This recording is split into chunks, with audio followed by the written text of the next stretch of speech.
congressional hearing on KOSA and online safe, basically all of the equivalent of Online Safety Act that many people have heard about from the UK.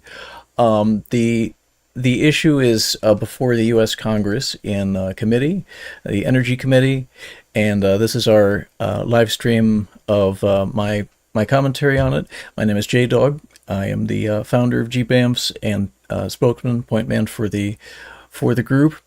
We're going to be reviewing this. We will have more in-depth review in terms of like an actual review of the text and these sorts of things. But these do get changed pretty frequently. There's an amendment process, and we're dealing with this as it's being presented in the committee presently. So this started earlier this morning. It's wrapped up for some of the issues right now. That's basically the issue we're focusing on, but we're going to go ahead and get into it. And I want to thank you all for tuning in. So let me go ahead and switch over so you can see the screen. All right, you should be able to see here the live stream feed. Now, before we go into it, I will say that this is a complex issue. Child safety is very important always, and online as well. The online world is, it's a newer form of technology, and it is something that the law has not caught up with. It's not regulated in a way that is necessarily optimal, the best for everyone, and there is definitely stuff that needs to be looked at there.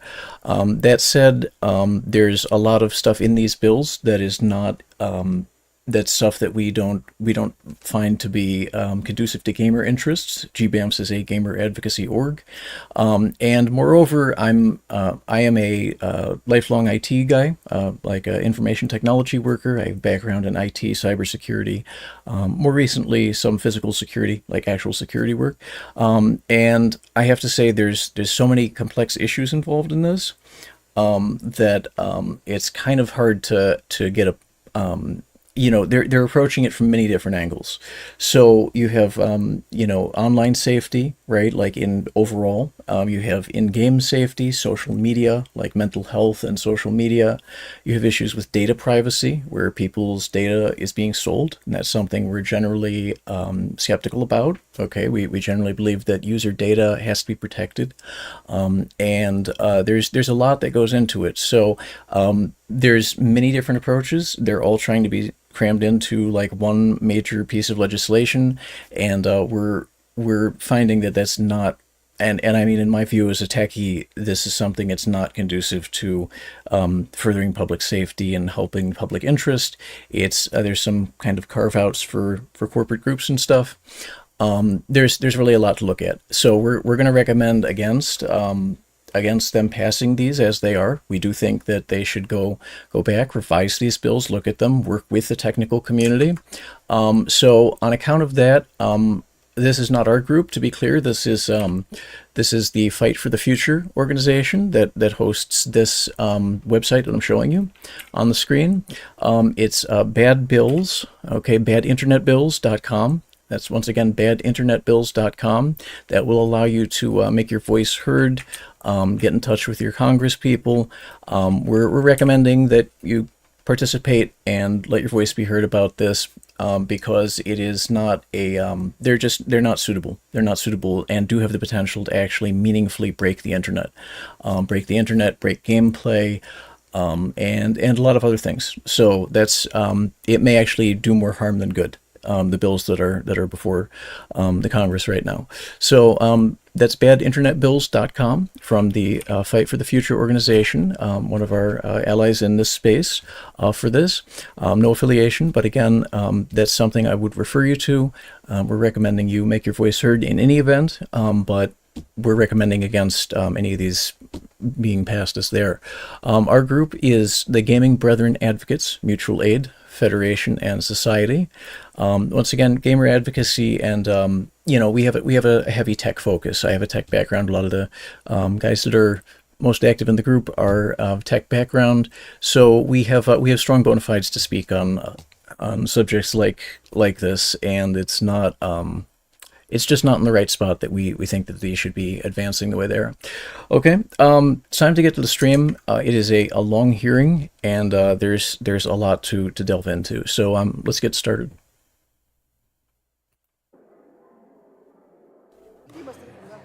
All right. The committee will come to order. Before we begin, I'd like to take a moment to address our guests in the audience. Thank you for being here.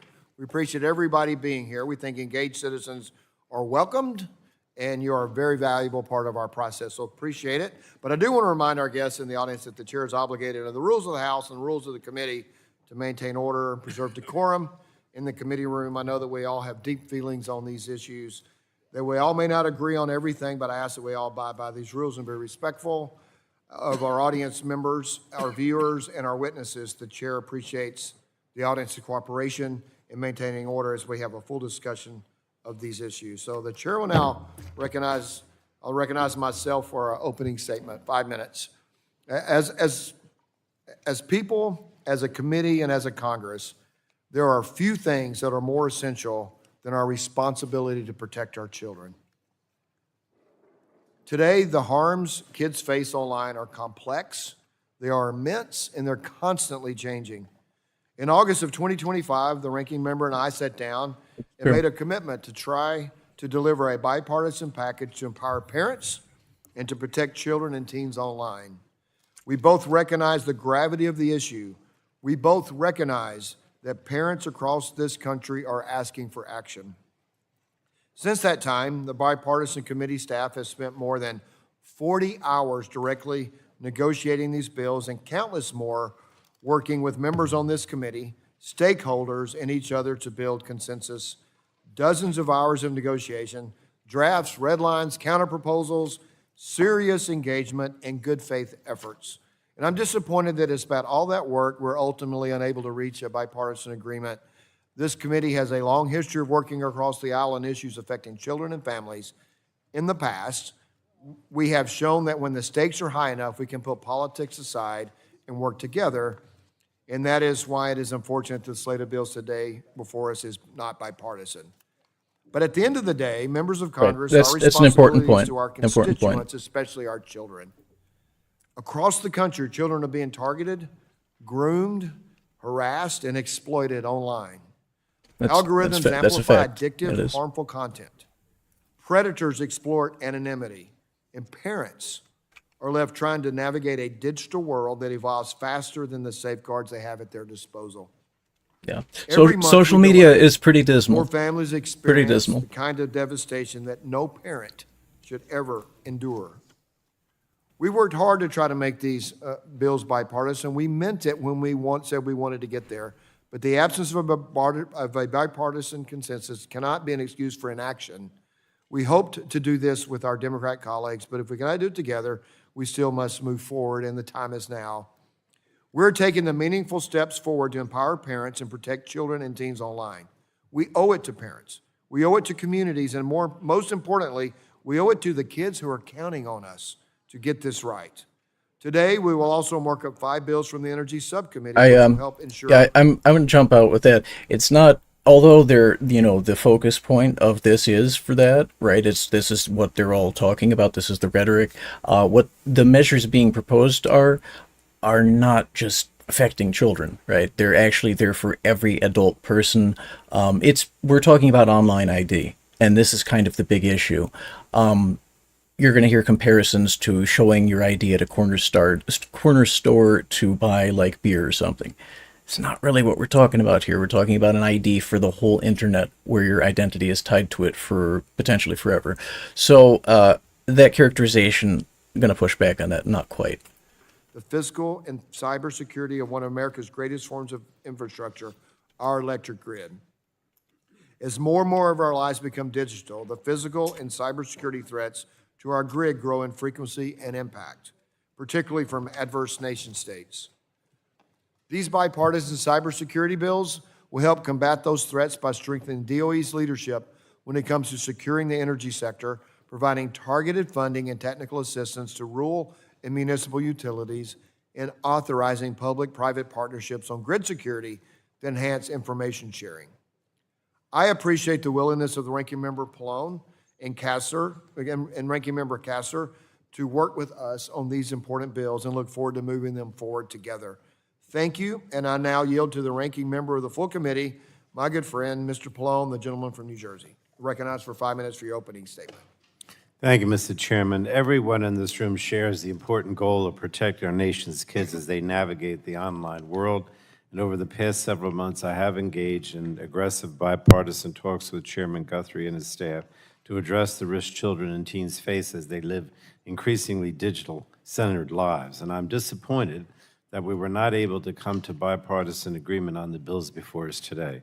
Unfortunately, committee Republicans have chosen to move forward with a set of partisan bills that simply do not meet the mark for kids' safety, and if they become law, would leave kids and their parents worse off than they are today, in my opinion. And that's right. I really believe that these bills I'd say leave that's our fair. kids less safe online than they are today. I believe that Republicans are handing big tech a giant gift by walking away from the stronger preemption standards that were previously included in these bills.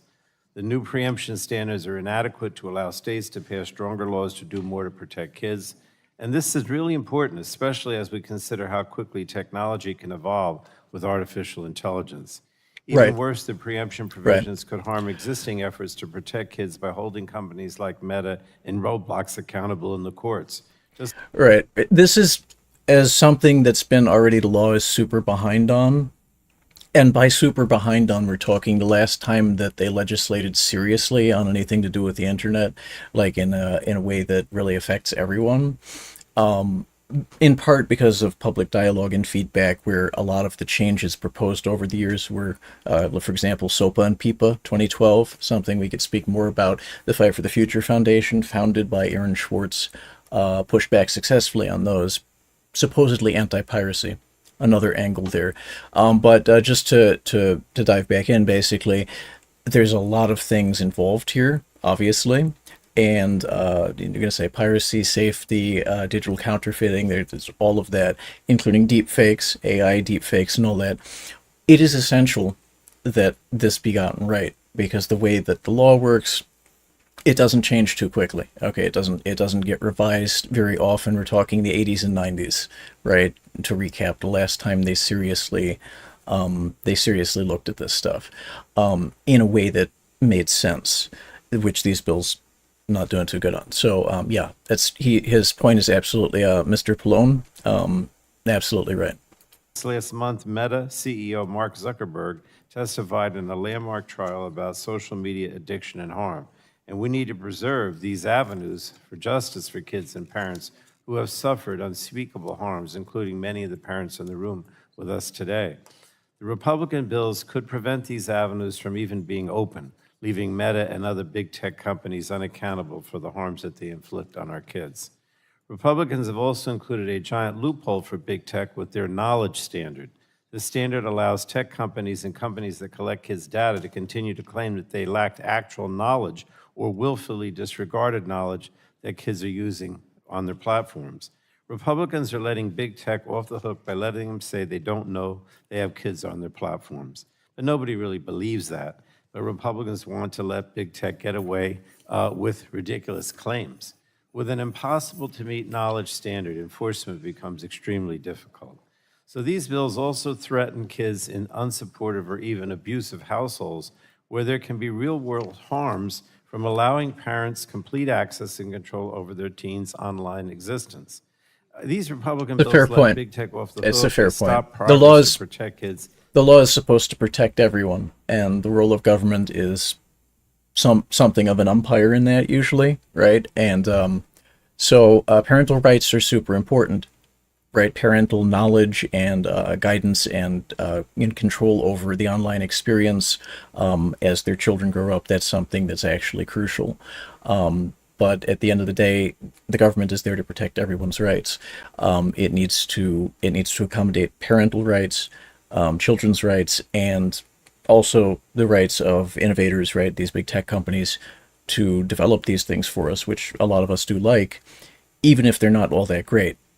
Social media is, I'm going to call out, but yeah, this is something. It's nothing to rush into, and Mr. Pallone, absolutely right. and they make vulnerable kids less safe, and that's why I can't support them today. Finally, I am disappointed that the slate of bills we are considering today does not include my Don't Sell Kids Data Act, a straightforward bill that would have banned data brokers from profiting off of kids' data. And while I cannot support these bills today, I hope we can continue to work, as the chairman has suggested, to improve all of the bills so that they actually protect kids. And I'm committed to this issue, as I've always been, but we have to get it right. Our kids depend on it. We'll also be marking up 100%. 5 bipartisan energy cybersecurity bills on the agenda today.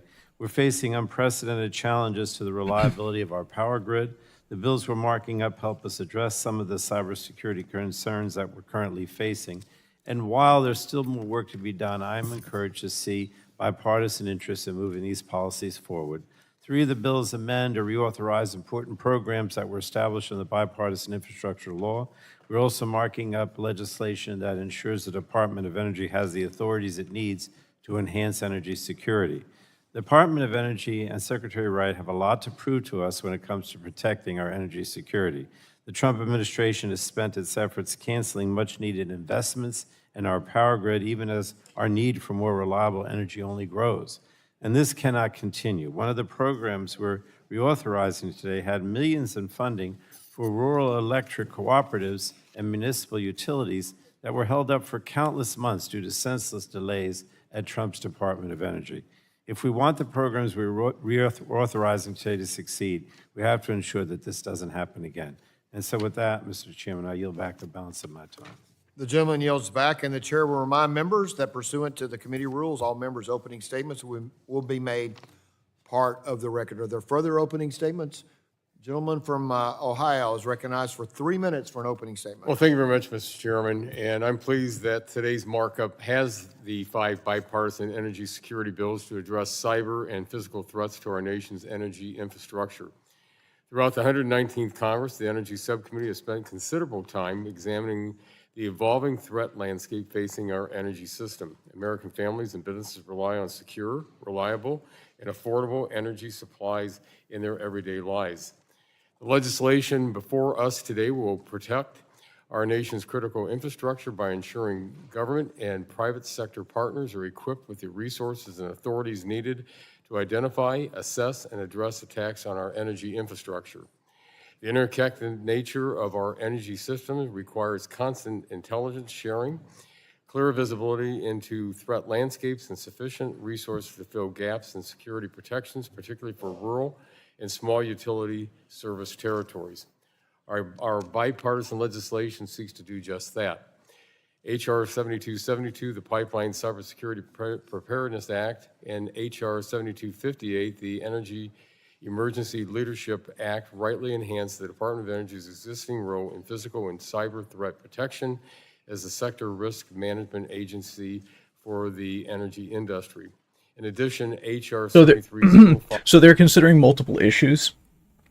I'm going to grab a water here. Basically, this is the Energy Committee, which is another kind of issue. They're putting all of these different, like anti-piracy, child safety, online counterfeiting and fraud, and AI deepfake, and all of this under this committee and in these same bills. And it's a mess. It's a mess. So I'm going to grab water. I'll be like 2 seconds.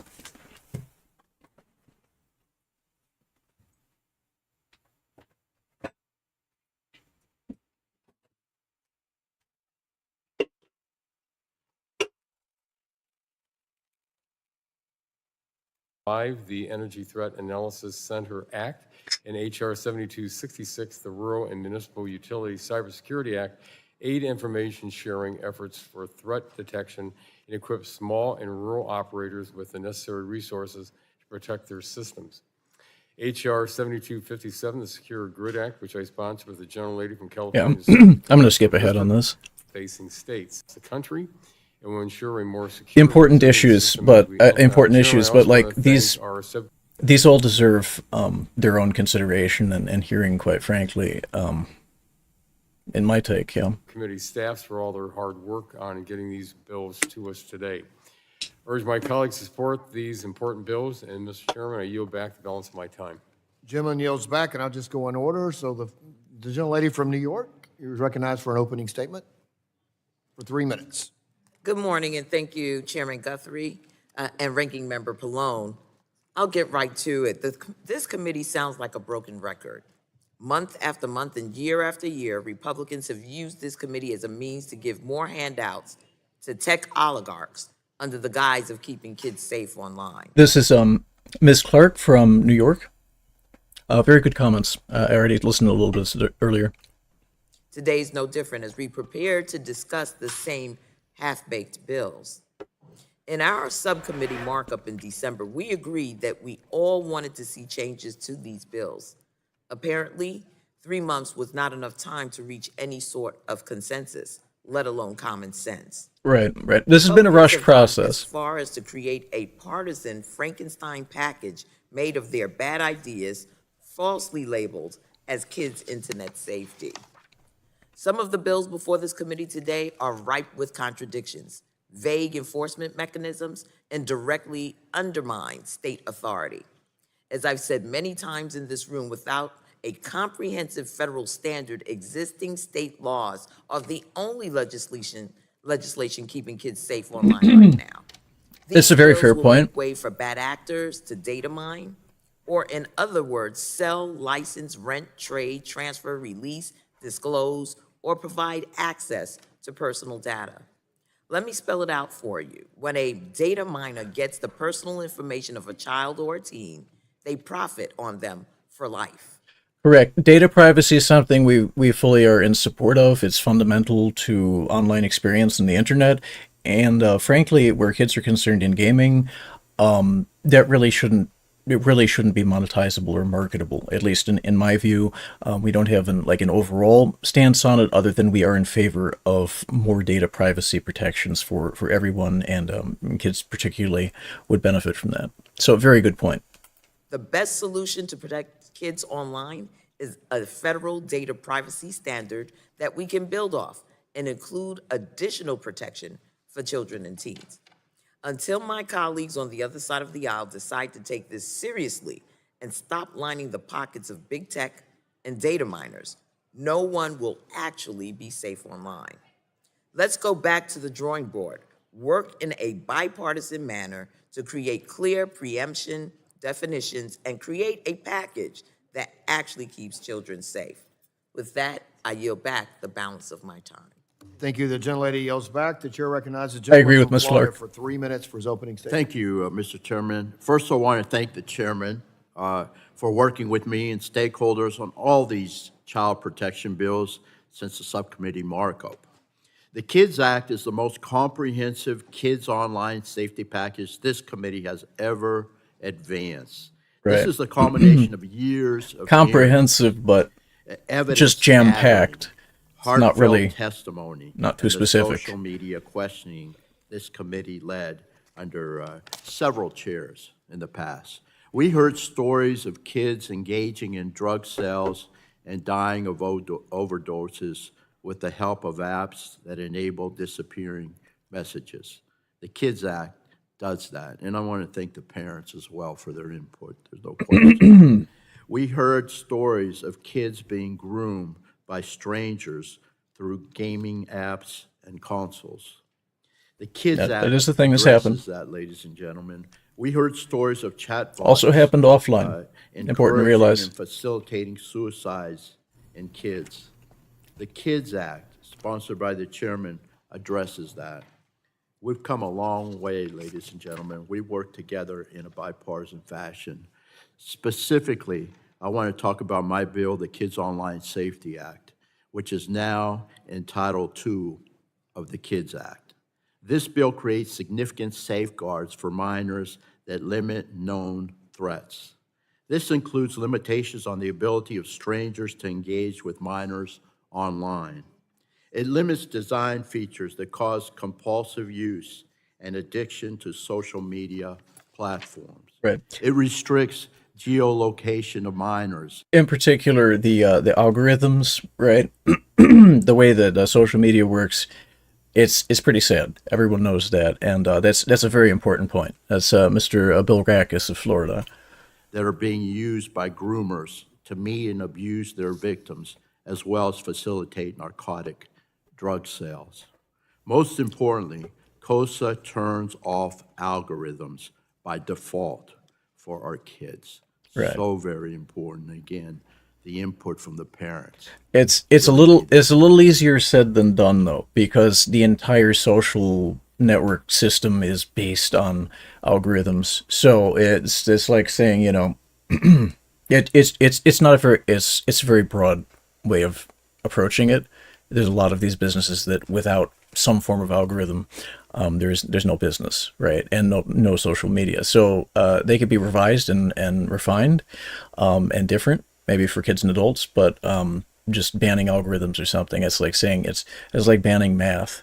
You know, it's not a good idea. Doesn't make sense. Difference. We all see it in our own devices. Every one of us are constantly fed recommended videos based on an individual history on platform or across platforms. Now, imagine you are a teen child that enjoys UFC videos, or a boy or a girl, or a teen girl or boy who watches a video on healthy eating.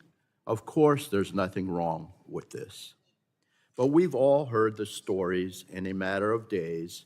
Kids can be sucked into an algorithm that twists these innocent views. Not just kids. Promoting violence or drug use. There's plenty of adults or that self-harm or eating disorders. roll too much. KOSA puts an Guilty. end to this spiral.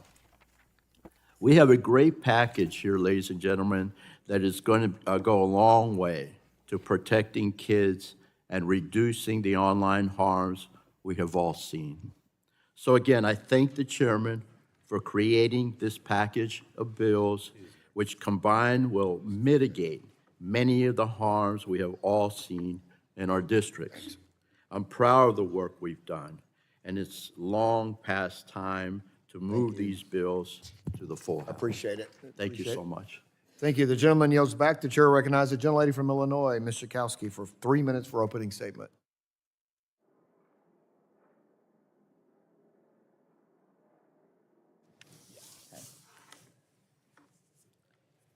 I want to thank the parents and families that are here today. And the message that I have heard is that this legislation is not what we have been looking for. We want something better, stronger, something that is really relevant to the children that have been lost. We can do better. And so I think many of my colleagues Yeah, they can do better. this side of the aisle For sure.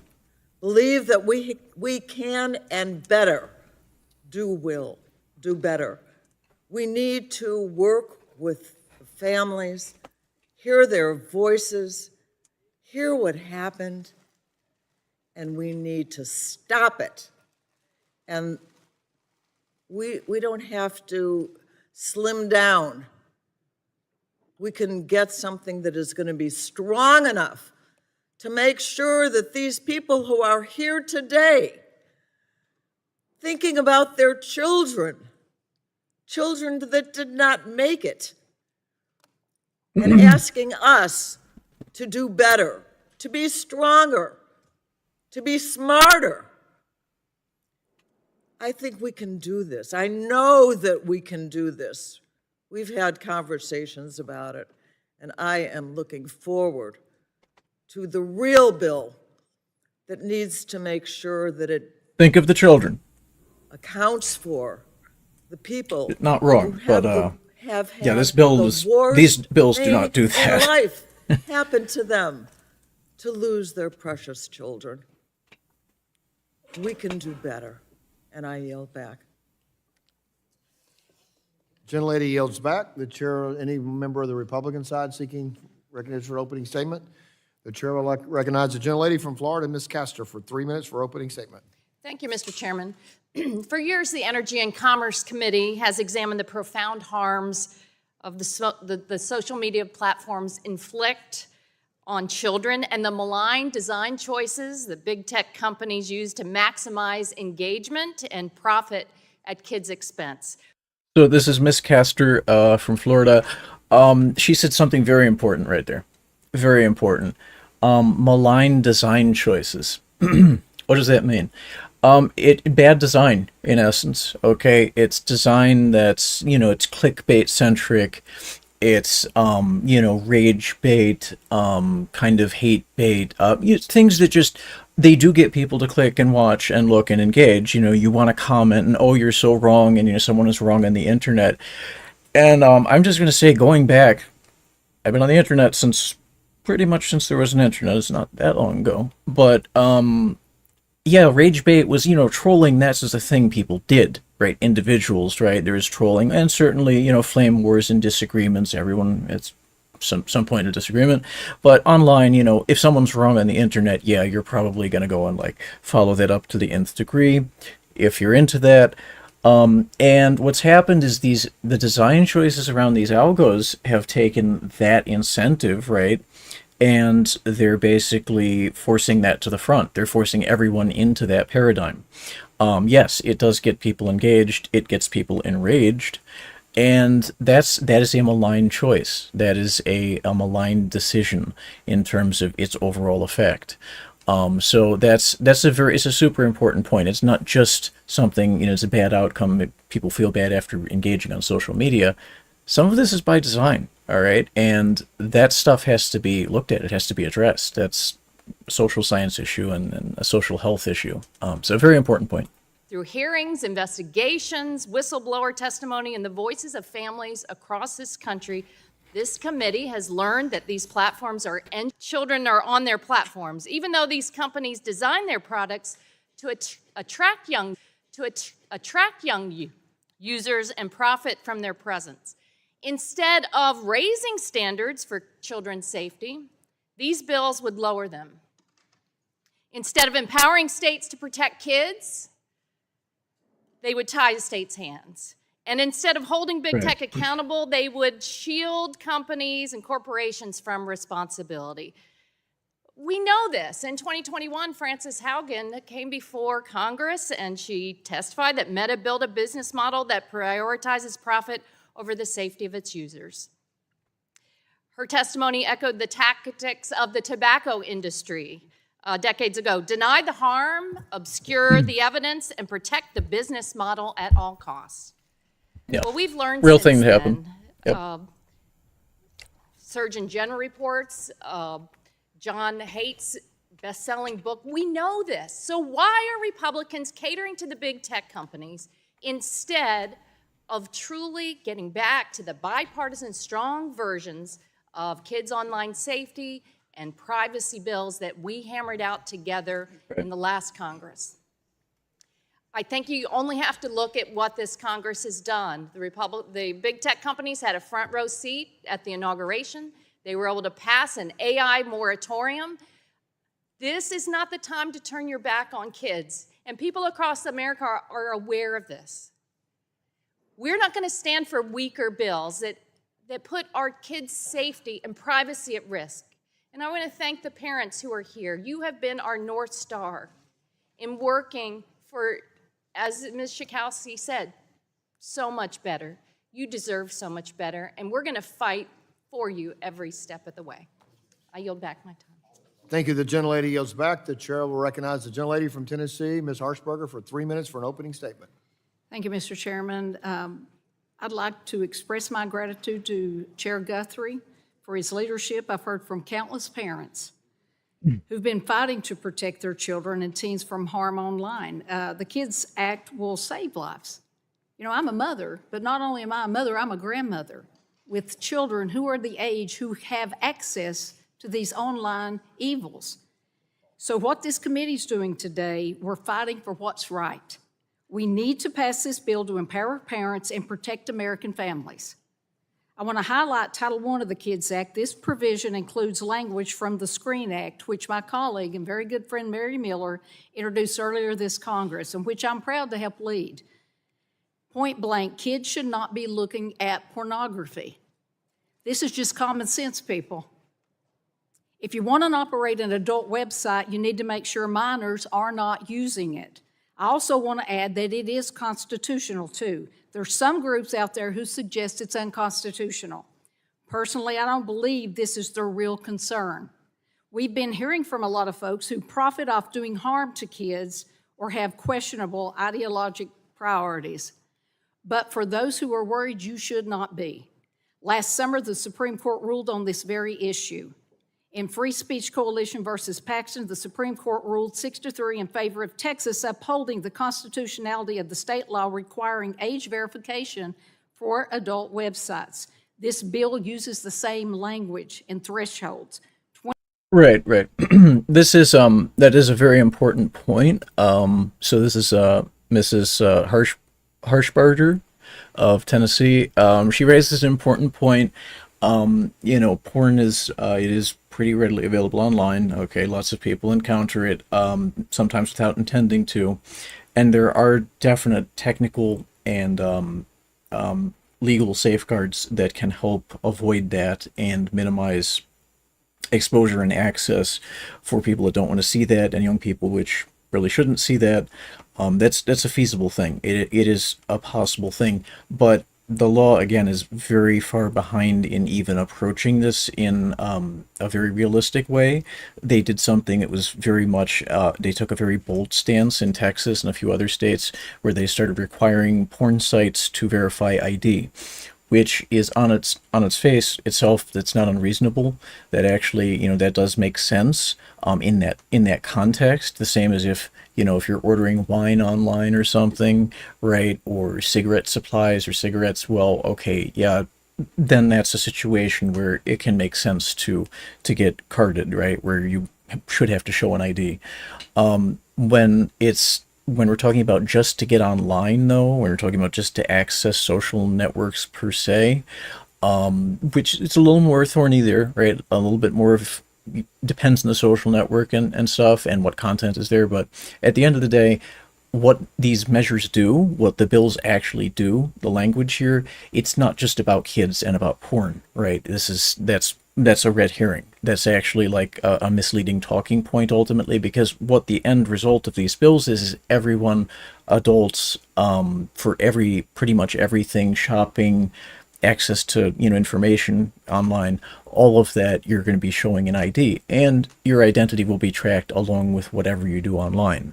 So I mean, it's a little bit of, and I'm not saying this is particularly what this congressperson's position is, but it looks like a bait and switch situation to many people on account of that, and its implications are far broader. So yes, on that narrow point, yeah, kids and porn there should be a firewall there, a little separation, maybe ID, but that's not really what's being proposed here. It's ID for everything, for everyone, pretty much always, and that's a whole different situation.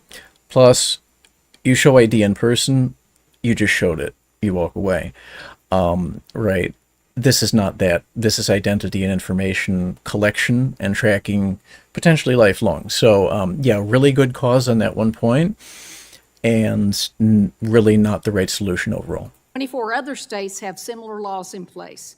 So I strongly encourage all my colleagues to support this provision and the KIDS Act overall, because this cannot wait. And with that, Mr. Chairman, I yield back.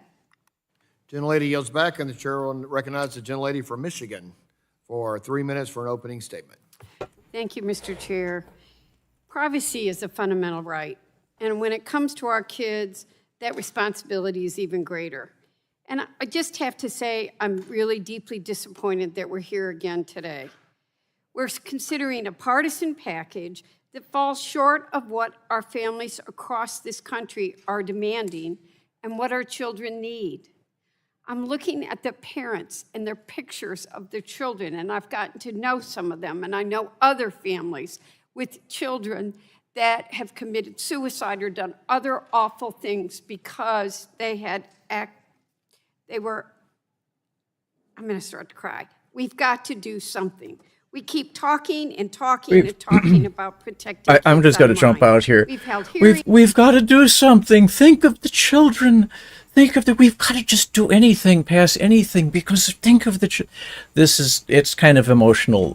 This is heartstrings. So I'm not going to read into her intention if it's, emotional manipulation, but the contents of the bill doesn't, it's way beyond what she's referring to, so.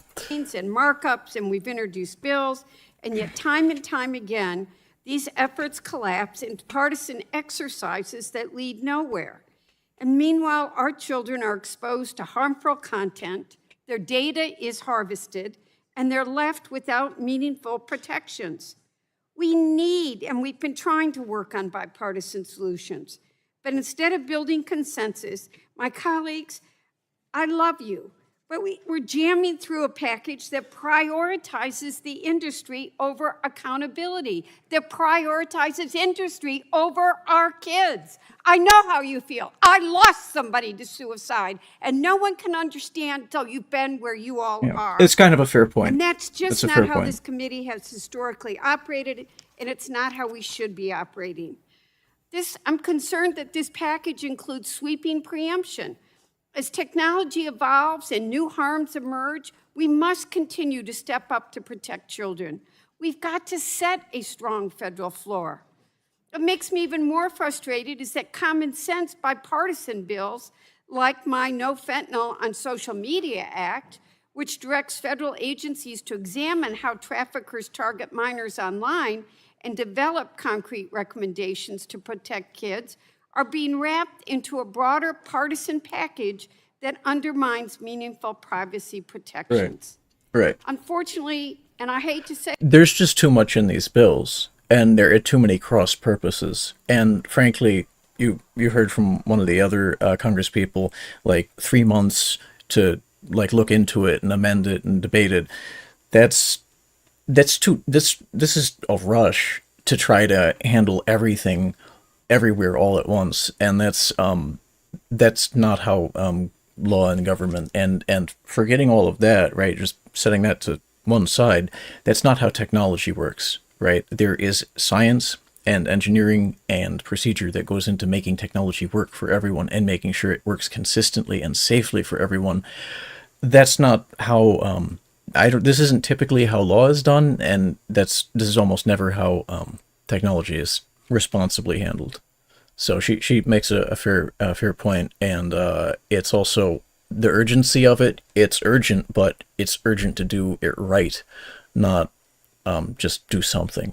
So kind of half of a point there. I say this because I love my friends, but this package is privacy in name only, and it fails to create real, enforceable standards that truly put children and families first. We can't continue to cede our leadership on privacy. We can't keep passing partisan measures while the digital world grows more and more complex for our kids. The American people expect us to work together and get this right. We all need to stand up for our families and for our young people. I'm going to have to vote against this package because it's not strong enough, but I hope we can all work together to actually deliver strong privacy protections our children deserve. Right. Thank you. It does come Gentlelady down to yields privacy back. in a Is lot there of further cases. opening statements on the Privacy and Republican side, any safety. on the Democrat side? Gentlelady from New York is recognized for 3 minutes for your opening statement. Thank you. I'd like to concur with some of the statements that have been issued today. And I want to, of course, just put my heart out to all of the families of our victims and survivors that are here in the audience today. This bill, unfortunately, is a lot of some of the most cynical ways that Washington works. This is AOC. Which is that we center, or at the top of this bill, we will talk about kids, and we'll say that things are under the guise of the safety of children. But then when you actually open the hood and look at what's under there, it's being used as a smokescreen for everything that big tech lobbyists want. And what big tech lobbyists want is a national surveillance program where they can harvest the private and personal data of every American with zero actual protections for people and their privacy and victims of some of the most heinous crimes that we've seen in America. AOC's got We it. don't have to just talk about this as though this is a theoretical issue.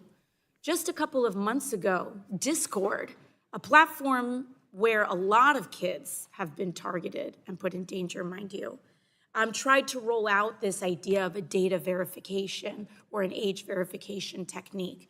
But they did it in this way that was also very emblematic of what we're against here today.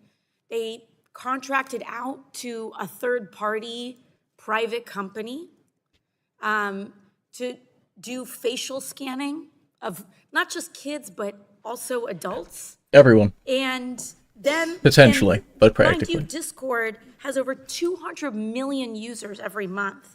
Right. They decided to launch a teen default setting where they will lock you into a quote unquote, what they call a teen appropriate experience, which means you can't access certain content, which mind you, if you are an adult that does not opt in, you then get cordoned off into the teen experience. Explain to me how that has anything to do with children's safety.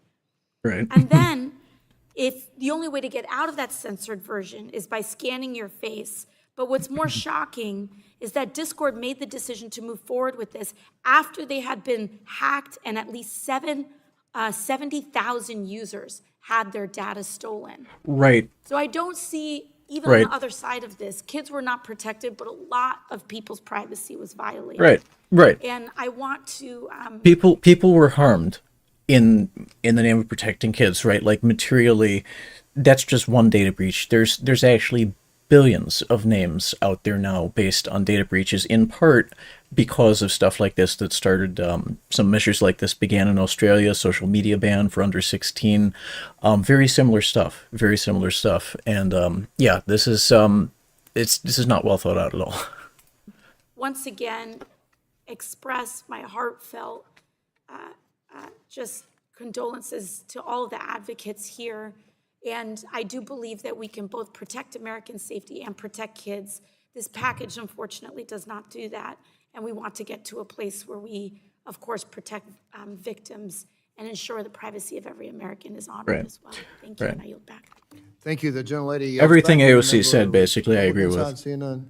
Dr. Ruiz is, Mr. Auchincloss, you're recognized for 3 minutes for an opening statement. Do you have an opening?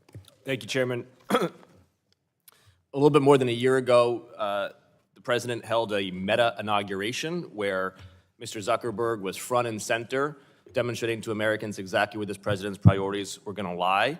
Since then, Meta and others have helped renovate the East Wing of the White House and built data centers in Louisiana. And now they're getting their reward, which is a Meta markup. And that's exactly what today is. Because what this bill does, to double down on what the Congresswoman from New York just said, is this markup is a vehicle for a false flag operation by Meta, where they put at the front of these bills all these nice-sounding ideas, and then they tuck in two things, an actual knowledge standard and preemption, that nullifies everything that came before it. This is a blank check to big tech, and Democrats are going to stand against it. The reason Meta wants this so badly is because Mr. Zuckerberg doesn't like what's happening right now. He's actually having to answer to a jury of his peers about the treatment of young people online. And he's finding some pretty disturbing things. A third of all 10 to 12-year-olds in America are using Instagram, for example, despite the fact that Meta claims that that should be impossible. They're finding out that their chatbots are allowed to hold sensual conversations with young people. We're finding out that Meta suppressed research on child safety. He Finding out that he does raise a very important all around these are important points. I'm just going to say the fact that some young people are on those platforms, that's an issue. But when it comes down to it, the putting everyone in a system where all the data is tracked and all that online may actually exacerbate what was already a problematic situation. So it's an important point. And externally, they downplayed the risks to child safety, despite knowing internally that their young users were suffering online. Mr. Zuckerberg wants it to stop. And so he comes to congressional Republicans, and they make it stop for him. And the opportunity cost there is that the litigation that can bring justice for these parents, for these children, will be halted in its tracks. In my own district in Massachusetts, the town of Brookline has joined a class action suit that seeks to hold Meta and others accountable for treating our children like products whose attention spans can be monetized, whose sense of self and society can be corroded. This lawsuit would never have been possible had this law that we are marking up today been in effect. And we must prevent this false flag operation Excellent from point. succeeding. I yield back. Excellent point. Jim, on Yeah. yours back, is there further? When people are treated as products and you aren't given a personal bill of rights, basically, and like if you're productized and they didn't fully advise you of that, I mean everyone kind of knows, right, at this point, but if you are the product there and it's advertising and things like that, it's going to be a hairy situation from the go. It's like that's especially, and then you have children as products in that. Basically, there was actually regulations on television to prevent like advertising to children and stuff for many years, and they're still in the books, the law, but it's been changed around, and this stuff is not really handled well. And another point I'm going to raise is nobody so far really has talked. They've talked about parents as victims, and they're victimized by some of these trends as well. But where are the parents? Right, where actually are the parents in looking after their kids on the social media? Where are the parents in actually gatekeeping like a parent should? Stuff that's potentially harmful or guiding their kids, to be safe and stay away from that. Not a lot heard about that, and that's more fundamental. That's crucial because, again, speaking from a tech standpoint, you can design like a perfect system, maybe more or less, right? You could design a really good system, but without cooperation from the people that are using it, without people actually being knowledgeable and caring about who's being affected, who's involved, there's no substitute for that. There's no substitute for that. You can't just design a perfect matrix and whatever and expect that's going to one size fits all. Especially where people that are vulnerable or maybe not knowledgeable are involved. So that's something that we haven't heard so far, and that's like that's fundamental actually. So yeah. Opening statements on the Republican side, seeing none on the Democrat side. Seeing none, before we pull up the first bill, I'd like to take a point of personal privilege to recognize a valuable member of our team who is leaving us, Ms. Kanamati. Today is the last committee activity for our Deputy Staff Director, Sophie Kanamati. Okay, I'm gonna skip ahead a little. Instrumental in my becoming chair. Has been an integral part of all. Mom welcomes a publisher. I'm excited for her and her family as service to this committee. All right. You're the best. So now we'll go back to legislative business. The chair calls up H.R. 757 and asks the clerk to report. H.R. 7757, a bill to protect children and teens online, empower parents, and strengthen families, and for other purposes, be it enacted by the... Without objection, the first reading of the bill is dispensed with, and the bill will be open for amendment at any point. So ordered, and I will recognize myself for 5 minutes to speak on the bill. As we see here today, childhood is being reshaped in real time by the digital world, and often in ways detrimental to American families. And parents feel it. We see you here. Kids are living it, and Congress has a responsibility to act. That is exactly what the Kids Internet Digital Safety Act does. The KIDS Act is the most serious, comprehensive piece of legislation to address online safety to date. There's no one-size-fits-all fix that can help American families navigate the challenges they face in today's digital childhood. No single policy that can empower parents to fully remove every threat from the internet. That is precisely why this bill takes a wide-ranging approach. This bill brings together a dozen... The really important thing to understand is parental controls already exist in almost every device and every platform, and like every operating system, even cable companies. This is going back to the 90s, right? Cable companies and TV manufacturers, there's something called a V-chip. Okay, these tools are in people's hands. The fact is, public education is lacking. Parents don't, in some cases, know that they have it. They don't necessarily know how to use it. They don't know, maybe, people generally don't get trained to be parents, so they don't know maybe that they should, even though it should be obvious and common sense. That may just not happen. These are things that probably should even come up in school or at the college level at some point, because these are a reality. And like, maybe it's worth going to a parenting course, right? There are actually, things you could do to help empower yourself and maybe be better prepared or be a better parent. And that's actually a responsibility on the parents. What he said is true. No one size fits all, but like, this is all important. And yeah, these bills are just kind of like, one of the other Congress women said, it's like, let's just do something. And they have everything jammed in there. Not the right approach. Impactful proposals into one unified package. These measures are powerful on their own, but exponentially stronger together. This is the broadest online safety proposal for children and teens ever considered by Congress. Right. The KIDS Act, That's precisely the problem. contrary to what you've heard, sets safety data as the default. Platforms must maximize protection for children and teens, including safeguards against obscene and restricted products, unsafe communication, security. Right. That is fully important and true. The fact is, a lot of the tools are, especially when it comes to like social media platforms specifically, they're kind of they're arcane. They're not easy to use. So even if your device has good parental control options, and even if there are certain tools, when it gets to the platforms themselves, they don't want to give you a huge control panel and a buffet of there are some, right? Like Apple has done some good work.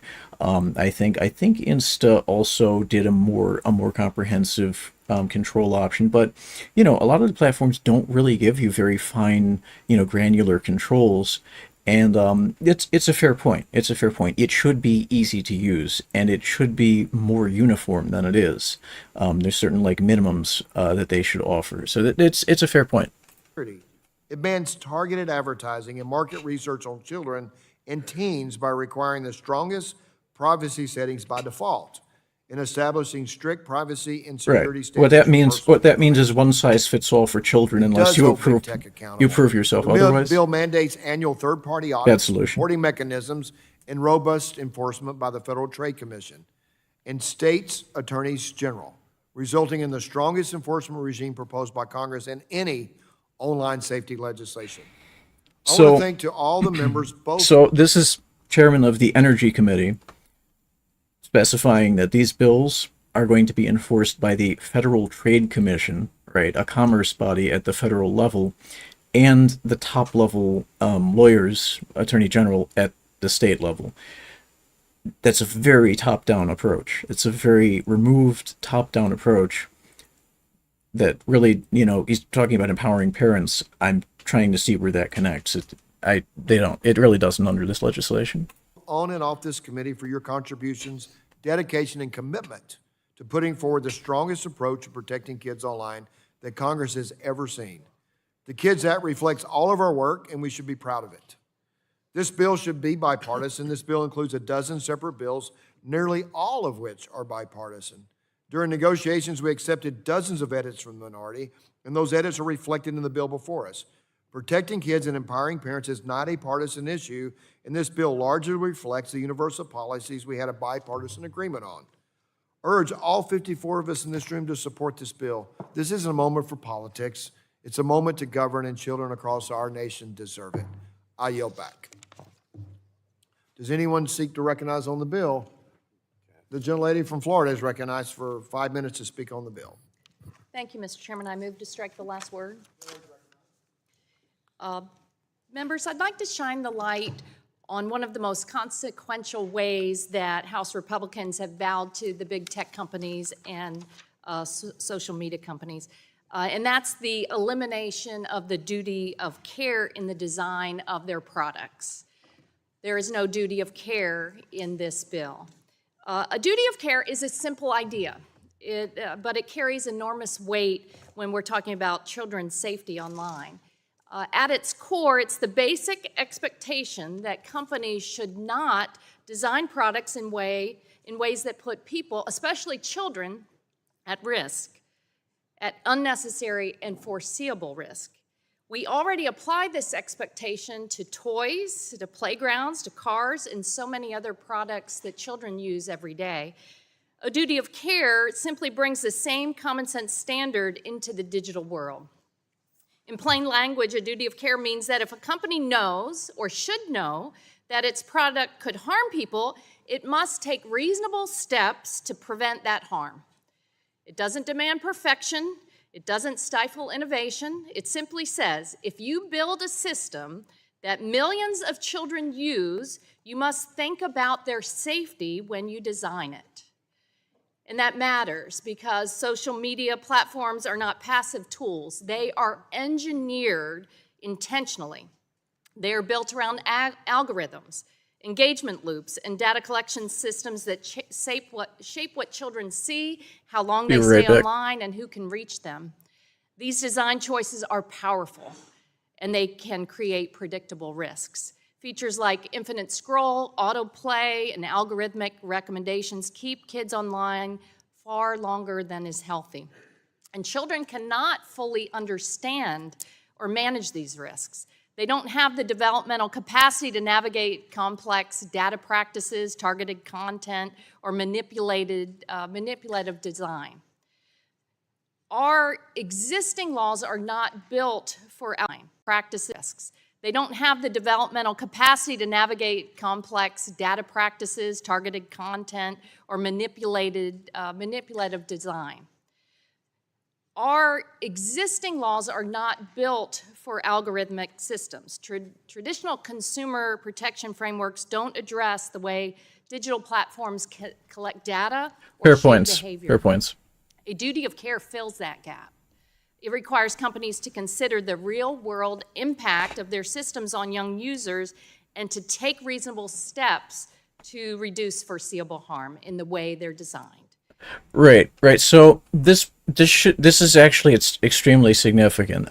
Ms. Castor of Florida comes to present this point that duty of care, like basically you're responsible for the outcomes that your product that productizes people, has on people, mental health and whatever. It's very similar. We've seen like with tobacco, it's pretty obvious, right? It's actually like scientifically, you don't even have to, it's been proven, right? There's no real dispute there. The deleterious effect that can have. Smoking in particular, right, per se, that's one. And there was a huge, in the 90s, that was the huge thing, and actually in the early 2000s, because before that, companies actually would say cigarettes were healthy. Like, legitimately, they said, smoking makes, it's makes you more active and takes away negative health outcomes. It was crazy, actually. They straight up lied for decades, and misrepresented their product. So everyone knows smoking is harmful now, but there was a point in time where it was represented as in fact healthy, right? And there's a money incentive there too. Tobacco is very big, and that's, I'm speaking from a personal point of view, but again, there's not a lot of dispute here in terms of the scientific basis and all. That was something that the federal government stepped up on after a series of lawsuits and scientific findings came out that showed that was indisputably the case. Okay, something similar maybe, and certainly should be, certain investigations should be had, and science definitely should be done on what these systems are doing and the effects they're having. The question is that the burden, is that the responsibility of social media companies, of tech companies? Should tech companies be put in a role where they're obligated to answer for the psychological outcomes, right, and the health outcomes of exposure to their product? And unlike something like tobacco, that's very mixed. It's very mixed, and it's much more dynamic, right? One is physical and one is psychological. There's a lot more complexity. There's a lot more nuance there, and it's a newer area of science. This, as a technology, is a newer area of technology. So asking the companies to take on that burden is it's a little bit of a stretch. It's a little sus. So is, frankly, the way social so the way social media is affecting people is definitely not great in a number of cases, right?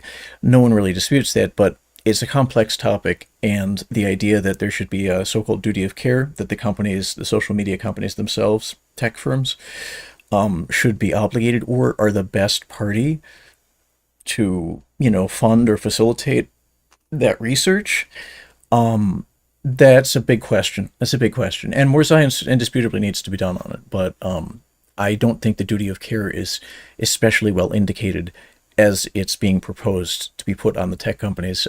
They play a role, right? They actually absolutely should cooperate in making a good scientific outcome, healthier for people.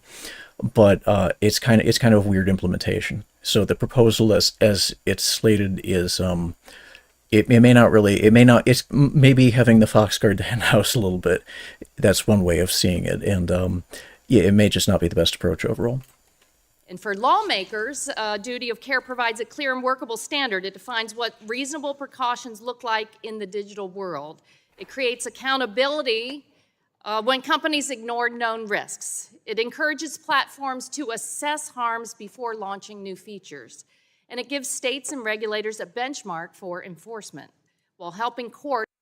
That just on that point, that's maybe a bit like, doing research on whether people are gonna, like or think that like a TV show sucks or something before it comes out. Some of this is just so pie in the sky. It's not even clear that the legislators are trying to pull a rabbit out of a hat with some of this, in my opinion. Evaluate whether a company has acted responsibly. It simply establishes a baseline obligation. If a platform knows that a system can harm children, it must act to reduce that harm. And in practice, a duty of care can lead to meaningful improvements. It can push companies to reduce exposure to harmful designs, to limit contact between minors and unknown adults, to avoid addictive features targeted at children, to strengthen privacy protections, and to respond more quickly when harmful patterns emerge. These are the kind of protections families often assume already exist, but they do not. A duty of care helps ensure that when children go online, the companies that built those platforms have taken reasonable steps to keep them safe. It aligns the digital world with the expectations we already have in other parts of children's lives, that the adults in charge take responsibility for preventing foreseeable harm. Right. Which does kind of come back to like, where are the parents in all this? Traditionally, things like this, if you have mass harm from a product, going back a little bit to the tobacco and stuff, or other things like playground equipment or something, a lot of that has been addressed with lawsuits, class action lawsuits. Now, I'm not going to comment up or down in terms of whether that's the best way to do it, but that is more traditional. And also, the duty of care fundamentally, realistically, it should rest with the parents. They're your kids, right?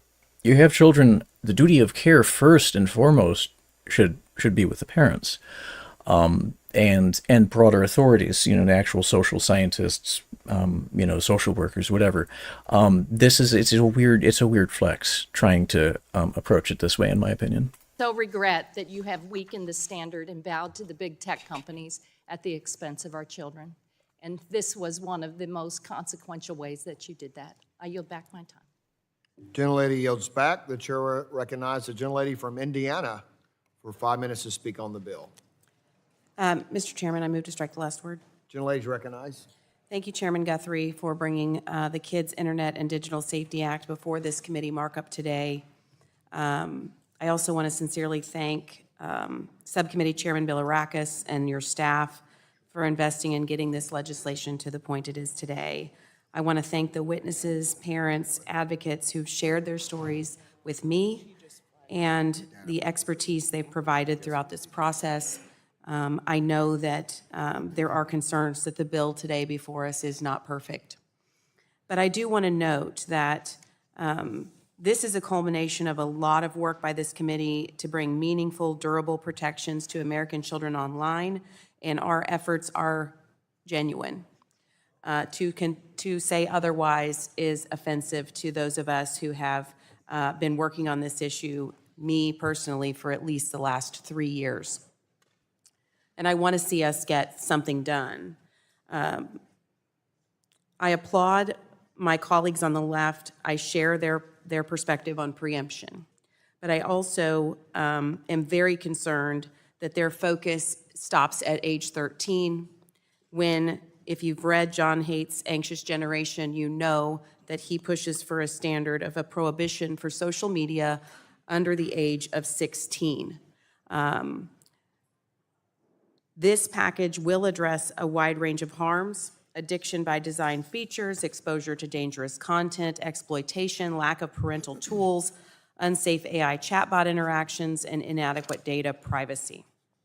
It does create real obligations for platforms, not just voluntary commitments, and it enforces those obligations through the FTC and states' attorneys general. This bill also includes several of my own legislative priorities that I do want to highlight, including the SafeBots Act. We're in the middle of a chatbot revolution. Children are on the front lines. Kids today aren't just scrolling feeds, they're forming emotional bonds with AI companions that simulate empathy, mimic authority figures, and are available at any hour. And in too many cases, those kids don't even know they're talking to software. We saw a tragic illustration of this when a 14-year-old lost his life after months of conversations with a chatbot that validated his most troubling thoughts rather than routing him to real help. Right. That can't be the norm. Right. The SafeBots Act That's a creates really important common-sense point. baseline guardrails. It prohibits AI from impersonating licensed professionals. It requires age-appropriate disclosure so minors always know they're talking to an AI, not a human. Right, Mandates right, that and I mean platforms- it's not just minors. I mean there should be AI disclosure, and AI safety is crucial and fundamental. And just rolling this into this kind of safety, that kind of content, these need to be individual bills. Each of these issues deserves individual focus and attention. This is not the way to do it. Provide a crisis hotline when a minor raises self-harm or suicide. It requires reasonable take-a-break prompts after extended interactions and directs the NIH to study long-term mental health effects of chatbots on minors. This bill also includes the AWARE Act, which takes a foundational step that we should have taken years ago, equipping parents, educators, and children with clear, accessible information about the risks of AI chatbots and dangerous bots. Parents need to understand that when their child pours their heart out to a chatbot, that data may be harvested to train the next generation of AI models. Right. They need to know how Everyone's to identify data a is bot, how harvested to that way. recognize a manipulative or unsafe bot, and where to turn if something goes wrong. The AWARE Act directs the FTC, in consultation with relevant agencies, to produce those resources. It's not another government report. It's actionable guidance targeted to different age groups, delivered in a format that actually reaches families. And I go back again to my mission of having at least an age 16 standard for access to these platforms. Anything less than that creates tremendous loopholes that the tech companies will exploit. These provisions in the broader Kids Act package represent the kind of comprehensive and durable federal framework that families are hoping for. I know it's not perfect, but the research is clear, the harm is documented, and the technology is not going to slow down. I encourage my colleagues to support the package as we continue to work on this. And Mr. Chairman, I thank you for your leadership, and I yield back. Thank you very much. The gentleman yields Yeah, back. Miss Hochin, absolutely. She raises an important point. Right on that on its own, just an AI regulation bill, which is kind of what they're tiptoeing around. That's kind of why they're shoehorning in AI with deep fakes, with drugs, with child safety, with poor mental health outcomes, with pornography. Like this is just a cluster F. Okay, this is not how you protect anyone. This is how you just say we did something, and maybe somebody gets protected from this. A lot of people probably won't if you're just putting your ID online. This is AI deserves its own science-based regulatory approach. This is just it's such a lacking way to do it. Back, are there any other members? Fundamentally, I'm going to say also transparency matters more. She discussed two things: accountability and kind of transparency, and bans. Okay, a ban isn't accountability. Okay, a ban isn't necessarily transparency. What you have in a ban scenario is, oh, there are no of this group here. No, there's nothing like that going on there, and that's a ban. Okay, assuming that that holds. Okay, transparency is there is data collected, there is disclosure, and sometimes those things are at odds with one another. So this deserves more thought. Should be recognized on the bill. For what purpose does the gentleman from California seek recognition? I move to strike the last word. The gentleman is recognized for 5 minutes. Strike the last word. Thank you, Mr. Chairman. I want to thank all the parents that are here holding up photos of your sons and daughters. I can see the pain. I see you. Sure. Yeah, it looks like there's some issues with the stream lagging. So I'm just going to repeat. There's an issue with there needs to be a little more local oversight, right? There's traditionally some more like guides or people that are a little more local to the situation. Going back, just when the AOL guides years ago, this is something that's kind of, we need to look more in that direction. A lot of these tech platforms have a very low floor for committing staff to, again, quality of service baseline, actually have the product be good product, much less look after people that are using it, much less like that kind of overseeing safety. So yeah, hopefully if I'm lagging, let me know in the chat, because I see some issues with that. But let's continue. Submit for the record a letter opposing this bill signed by 161 parents whose children have died and 283 parents whose children have suffered severe psychological harm linked to social media, all of whom oppose this legislation. And by the parents nodding their head yes, I'm assuming they're opposing this legislation here. Their voices reflect the real-world consequences of online harms and underscore the urgent need for stronger protections for children. I urge my colleagues to recognize that we cannot prioritize industry convenience over child safety.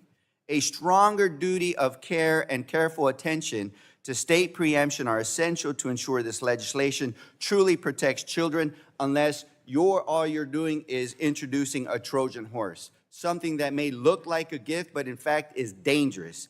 Every child deserves robust protections online, no matter where they live or their family's circumstances. Our responsibility is to ensure they have them. Thank you to the parents that are here, and I yield back. Gentleman yields back, and the chair recognizes Mr. Evans from Colorado for 5 minutes to speak on the bill. Thank you, Mr. Chair. Move to strike last word. Gentleman's recognized to speak on the bill. I am proud to speak in support of this historic package, the Kids Internet and Digital Safety Act, or KIDS Act.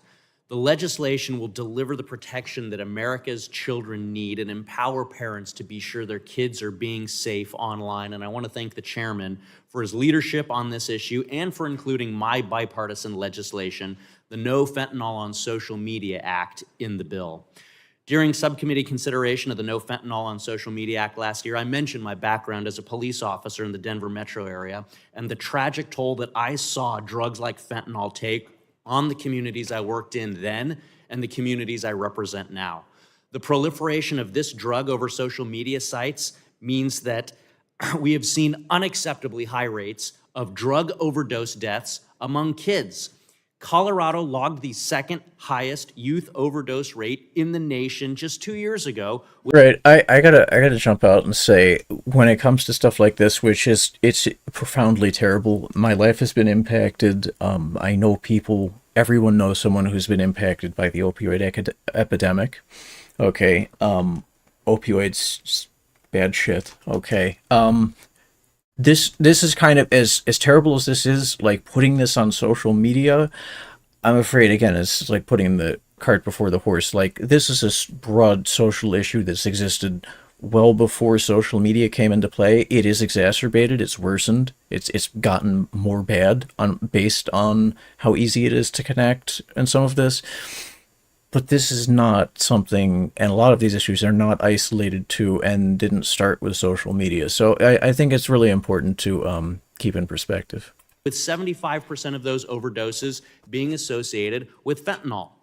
Doing everything that we can in Congress to combat the scourge of this drug is a deeply personal mission for me, and I'll remind my colleagues that every 15 days under the previous administration, we lost the same number of Americans to drug overdoses as we lost in the entirety of the September 11th terrorist attacks. I'm a veteran of the global war on terror. I deployed overseas. That statistic speaks volumes, and that's why I'm grateful to see why my legislative proposal, which assesses the full scope of this challenge and presents a comprehensive set of solutions, is going to move forward in this committee. I also want to take a moment. Yeah, I find it's a very narrow kind of law enforcement background perspective there. Opioids actually have ramped up tremendously, dramatically post 9/11. After the invasion of Afghanistan, for one thing, which is the opioid center of the planet originally, for a long time anyway, and also with domestic prescription opioids, right? I believe the Sackler family had something to do with, they were found liable in some civil cases. And even I believe there were criminal, at least investigations as well. And this is not like a social media thing and whatever. And in going into the 90s, there really wasn't much opioid use. People were pretty, they were pretty on the down. It was on the downswing. Okay, opioids were almost gone from our country. And after 9/11, it's become a problem. It's become a problem, and that is not because of social media. Moment to highlight the historic nature of this legislation and the other bills that we're considering today and speak to the importance of congressional action in kids' online safety. This committee is standing up to big tech companies in a way that's going to be able to survive First Amendment challenges, and it's going to put American children first by requiring them to implement common sense default standards and empower parents with the oversight tools they need to protect their families. I'm a cop, spent over 10 years. I've personally put criminals behind bars who have exploited kids online.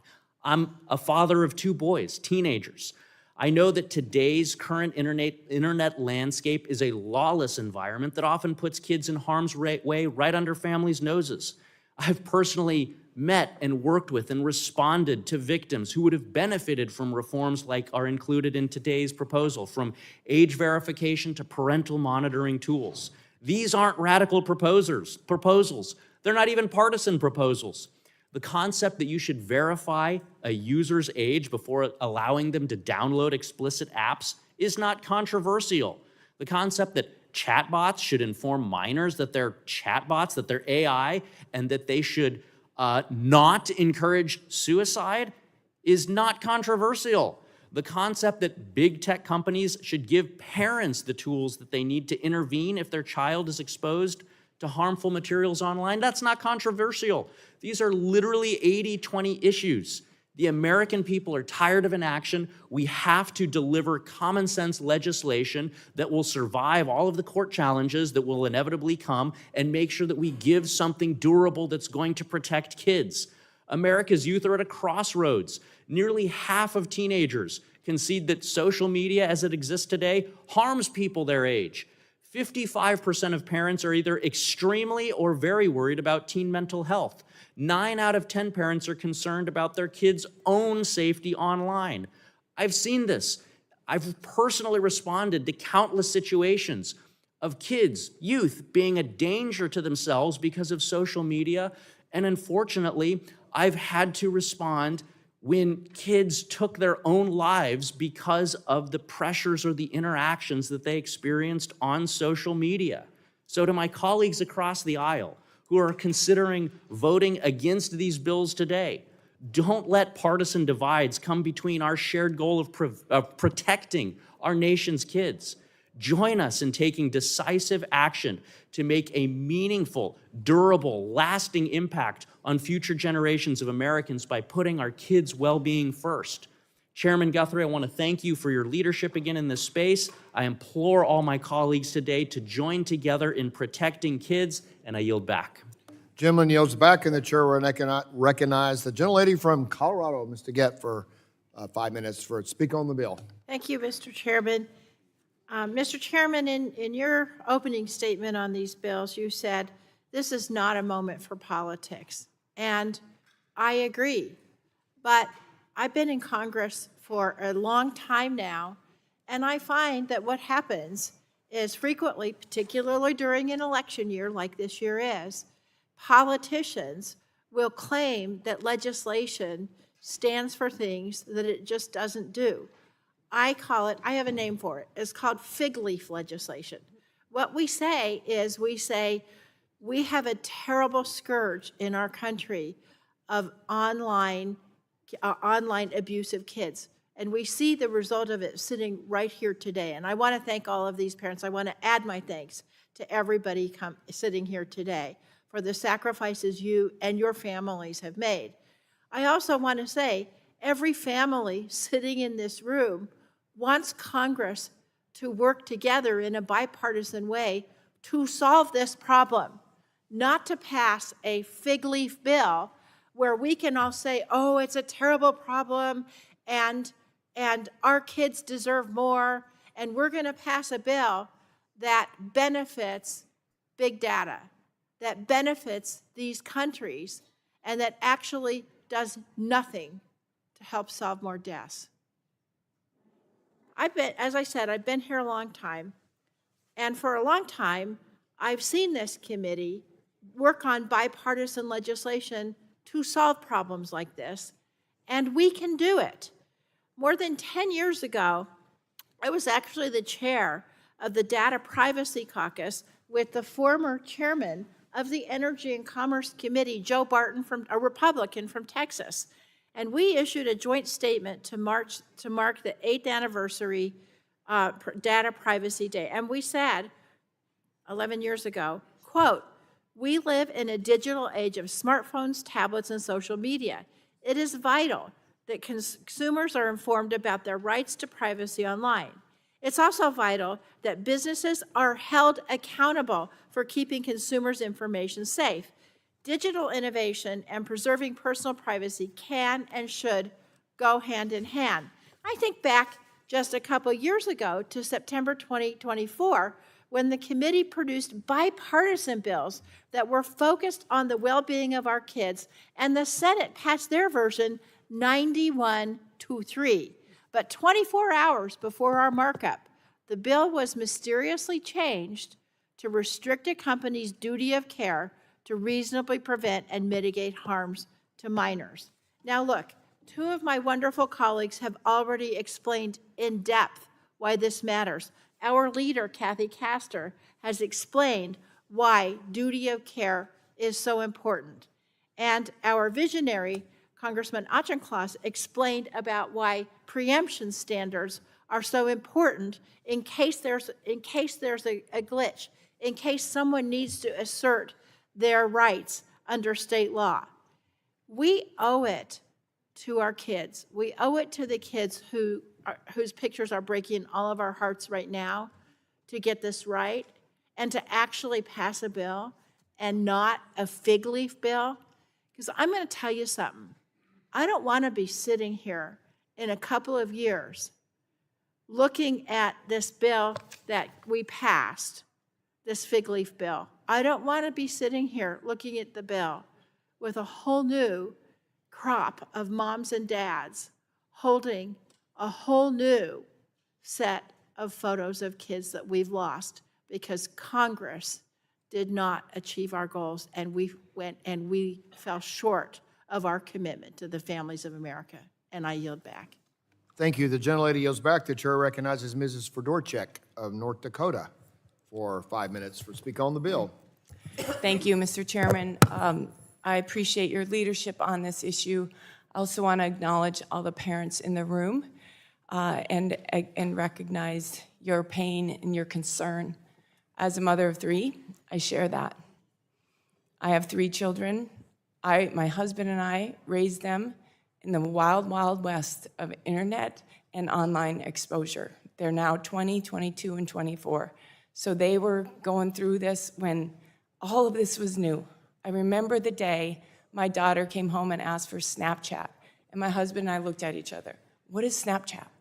And then she explained it and said, oh, it's this fun app where you get these photos and then they vanish. And my husband said, why would we ever allow you to have an app designed to send things that vanish? That can't be good. So we said no, and we said no and no and no. That was what we said all through their growing up. But it was really, really hard. We would turn on the parental control devices, have no clue how to use them. Yeah, that's it's a tremendously fair point. Tremendously fair point and real concern.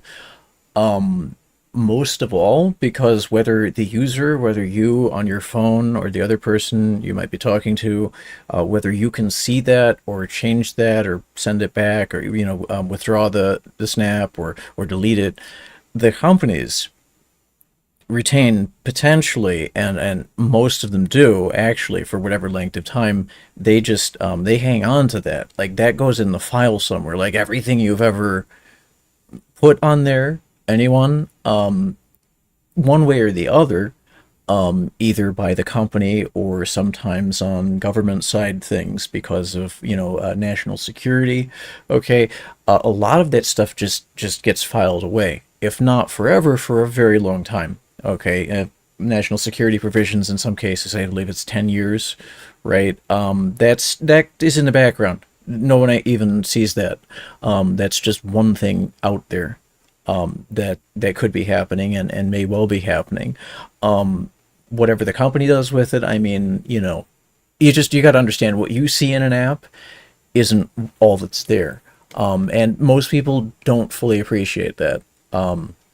So that's something more public education is needed on. It's not even just kids, especially kids, but everyone needs to understand what's going on with that. That's why data privacy matters so much.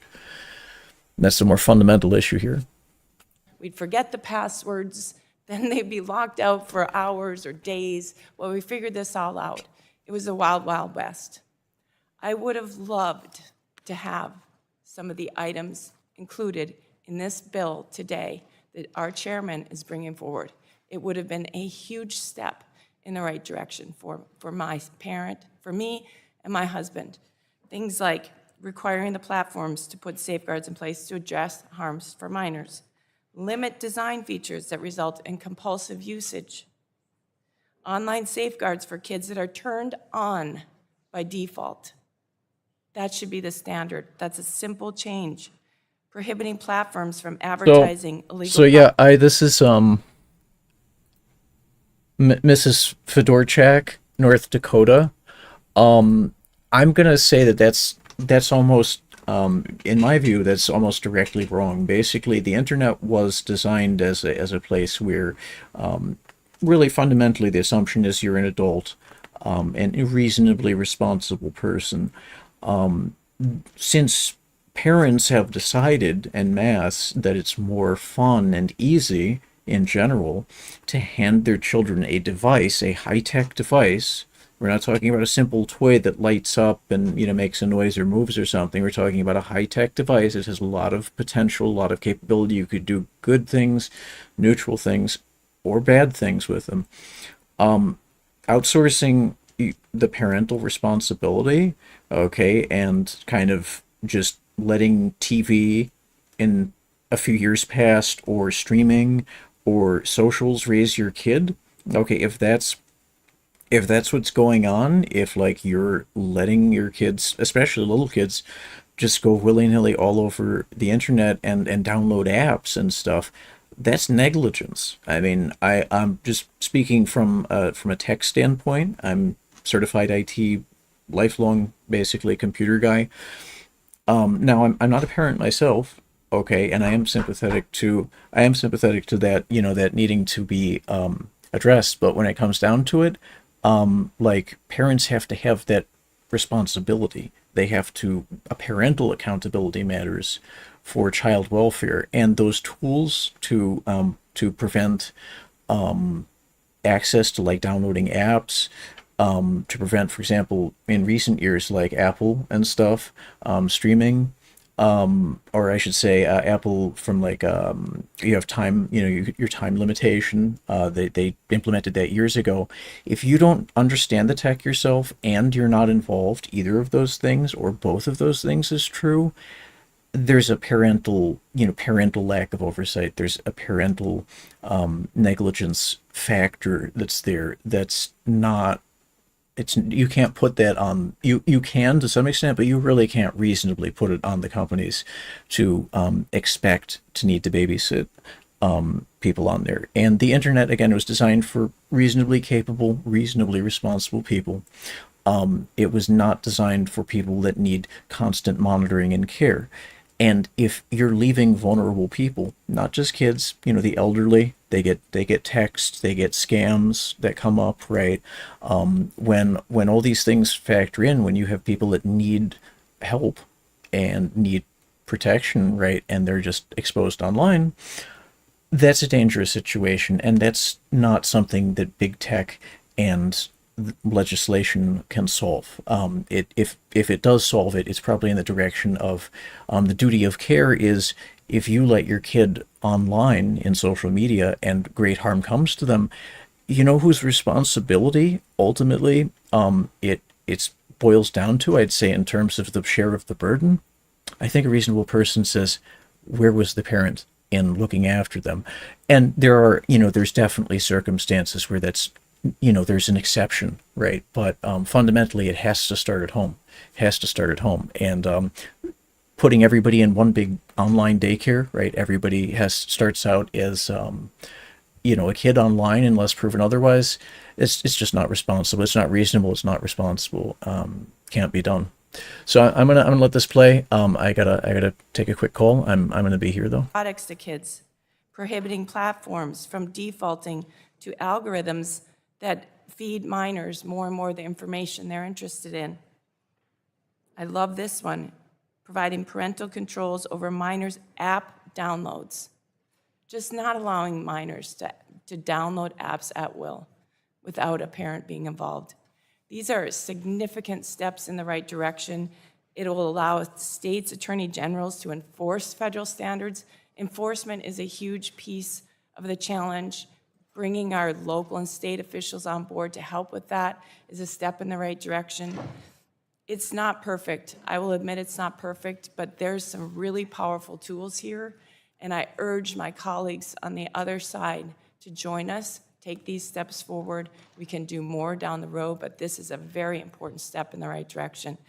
So thank you, Mr. Guthrie, for bringing it forward. I yield back. Gentlelady yields back, and the chair recognizes the gentlelady from Massachusetts, Ms. Trahan, for 5 minutes to speak on the bill. I move to strike the last word. The gentlelady is recognized to speak on the bill. Thank you, Mr. Chairman. Protecting our kids online is one of the most urgent responsibilities that we face. It's a crisis for families in every community, in every state in our country, with devastating consequences as represented by the parents here today holding pictures of their lost children, their beautiful kids. That's why. Back on the stream, I am going to rewind this just a little bit. Chairman. Yields back. So thank you, Mr. More down the road, but this is a very important. Join us, take these steps, and I urge my colleagues. Okay. Yeah, I mean, whoa. So, yeah, definitely not perfect, as she was saying, and definitely requires further thought. This is a long hearing. So let me actually find the spot here. Chairman, and thank you to my good. For 5 minutes. Yield back. Thank you. Yeah, that was a misclick. Thanks for hanging in. Where were we here? Gentlelady yields back. Mr. Amendment, and I urge my colleagues to do the same. Right. From Indiana's. Continuously, it is extremely important we don't allow this big loophole. I ask unanimous consent at this time to withdraw my amendment and look forward to continuing to working on the issue. That objection, the amendment's withdrawn. There are further amendments to the gentlelady from Florida is recognized. What purpose is gentlelady from Florida seek I have an recognition? amendment at the desk. It's Castor 049. Castor 049. Clerk will report. Amendment to the amendment in the nature of a substitute to H.R. 7757, offered by Ms. Without objection, the reamendment is dispensed with. And the gentlelady from Florida. Mr. Chairman, reserve a point of order. Point of order is reserved. The gentlelady from Florida is recognized for 5 minutes in support of her amendment. Thank you, Mr. Chairman. Before I get to the heart of my amendment, I have some good news out of the U.S. Senate, and I want to bring it up now because it gives us an opportunity later when we get to COPPA 2.0 to actually do something meaningful. The United States Senate has just passed COPPA 2.0, which is essentially the Castor-Wahlberg version from the last Congress by unanimous consent this morning. So I highlight that because we could, when we get to that bill, reinstitute the bipartisan version and speed it on its way to passage. But this amendment, back to the KOSA and the KIDS Act, would close the loopholes that exist throughout the Republican bill that would allow big tech to continue to harm kids, their safety, and their privacy. My amendment does two things. It strengthens the knowledge standard and it clarifies the preemption language. A stronger knowledge standard will hold the tech companies accountable. Otherwise, companies claim ignorance, right? They argue that they cannot be held responsible because they don't know who is using their platforms or what is happening on them, even though we know this is false. An actual knowledge standard that is applied throughout the bill right now is a giant loophole because proving actual knowledge is an incredibly high bar for enforcers to meet. It allows the social media companies to continue. They look the other way when their platforms are harming kids, and they leave parents and regulators with the burden of proving the company's intentions in court. So my updated knowledge standard expands it to they have to have actual knowledge or to have knowledge fairly implied on the basis of objective circumstances. We know, based upon recent testimony in court cases brought by grieving parents, that the companies are aware of their harmful content. Yet they continue to try to hide behind these knowledge standards. Whistleblowers have corroborated these findings, showing that it is a deliberate choice to turn a blind eye to the foreseeable dangers. Families deserve assurance that companies like Meta cannot hide behind these knowledge standards. So what my amendment does, it closes this loophole throughout the entire package. We're going to create a legal framework that applies comprehensively across all of the provisions of the law. It ensures that knowledge standards are applied consistently and that platforms cannot pick and choose where they will act. This is a cohesive approach that is essential for the law to function effectively. It links legal duties and risk mitigation and platform responsibility. Additionally, my amendment also addresses preemption because we do not want to leave any room for companies to undermine state-level protections or claims. This makes clear that the law's protective intent is uniform, it's enforceable, and not subject to contradictory interpretations that could weaken safeguards for children. Members, this amendment is kind of the heart of the difference. It is the giant loophole that tech companies will exploit. And I know you don't want to be party to that. I've heard you loud and clear that you are sincerely interested in making a difference and standing up to the tech companies. This is the amendment to prove it, along with what we can do to get COPPA 2.0 back to the bipartisan version. This is about accountability, consistency, and protection, but things you can say you believe in. But if you keep the version as it is now, you belie all of the intent. Frankly, it looks like already big tech's fingerprints are all over this bill.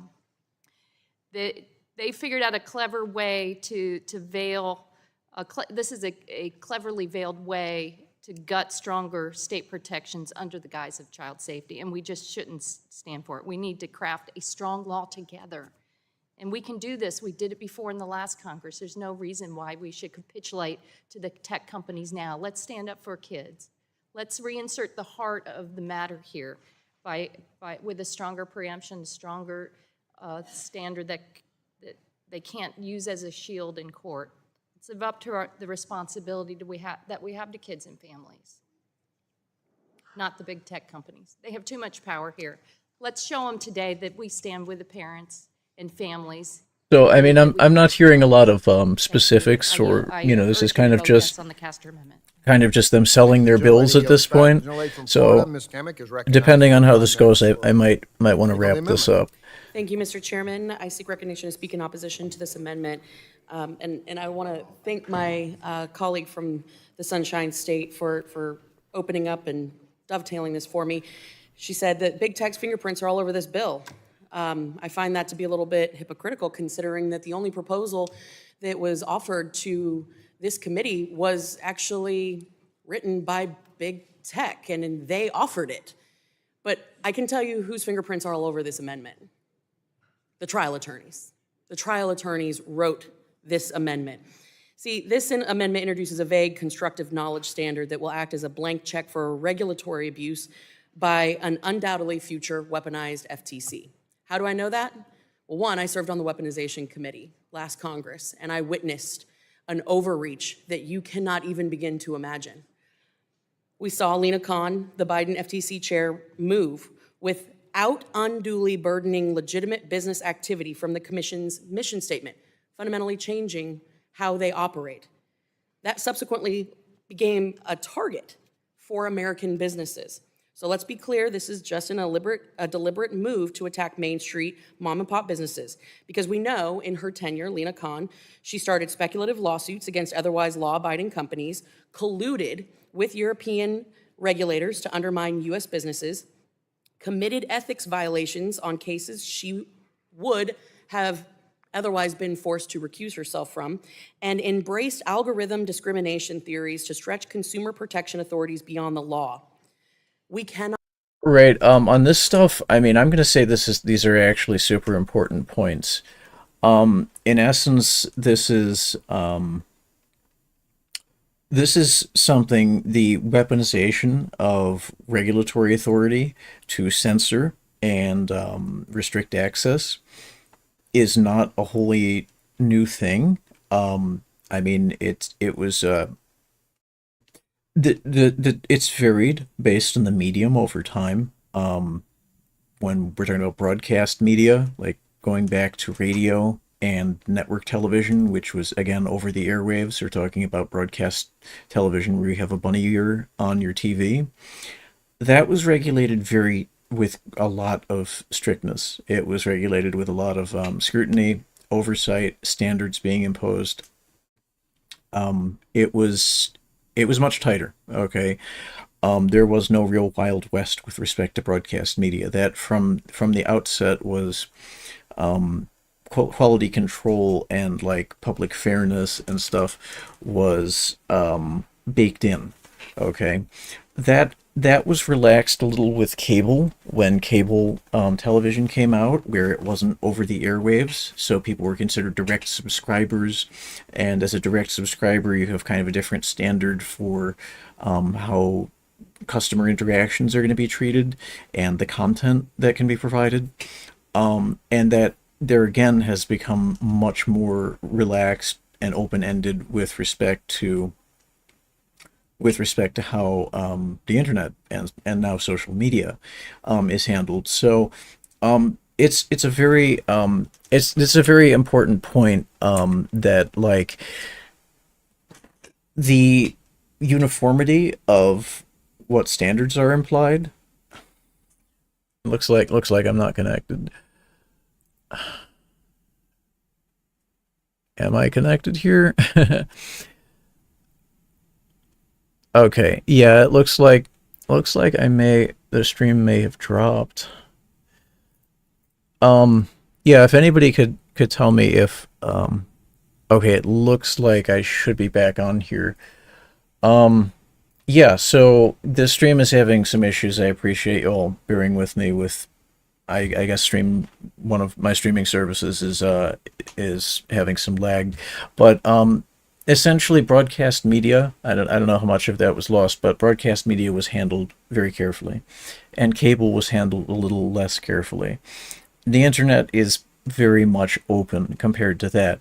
So it's important that the same standards and quality standards are basically applied.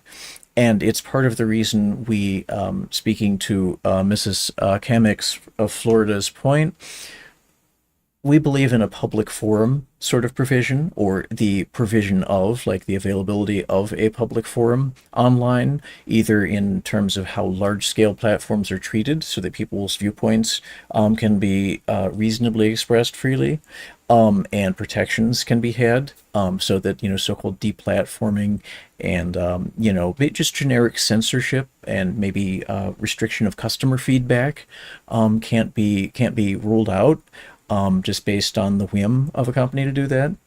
And also, with respect to these regulations that they're proposing, a lot of the laws that they're proposing here, it does invite a real potential for increased data mining, increased tracking, potentially increased censorship and suppression, and a lot of other bad stuff that, in the wrong hands, or in, given the wrong sort of the policies and direction in mind, either by the companies or government, this power can potentially be misused.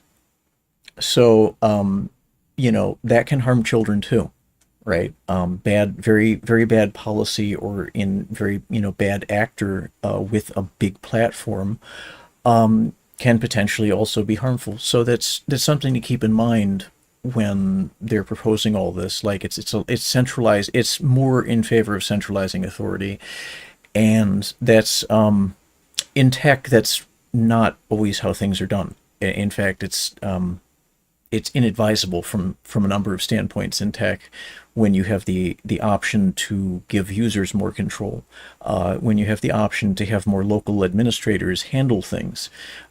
Tech has centralized tremendously in the last 2 decades, when in the beginning it was pretty much everybody was homebrew, everybody was garage banding stuff. There was a few big companies, but they gave people the tools, and then they kind of did their own thing, or hired people, hired programmers to handle stuff for them. And that's just not true anymore. It's all very centralized now, and speaking as a techie, like, this is the trend. It's very obvious, it's very visible, but especially in the industry, that has been kind of bad.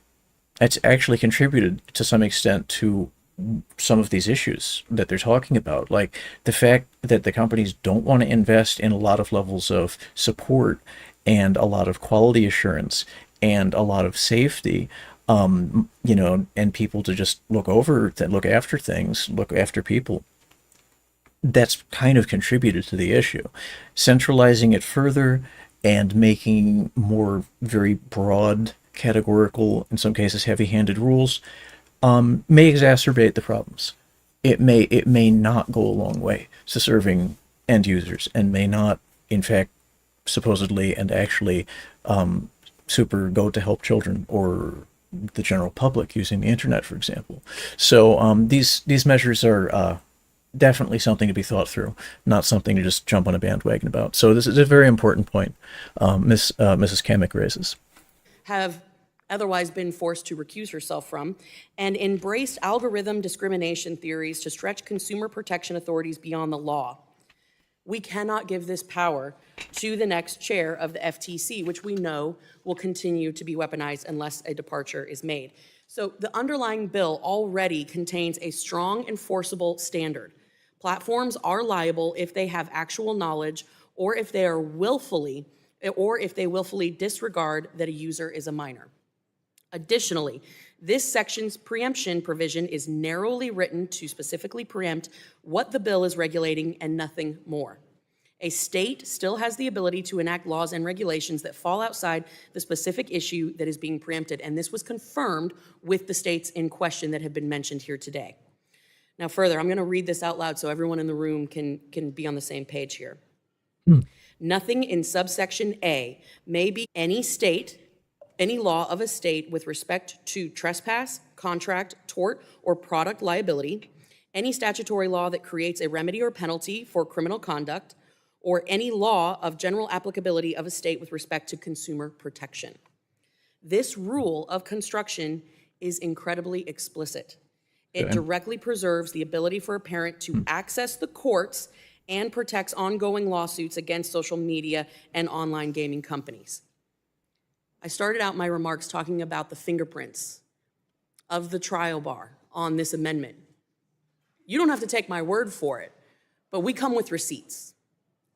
See, the very association that I just mentioned was in direct communication with the committee this week. This week.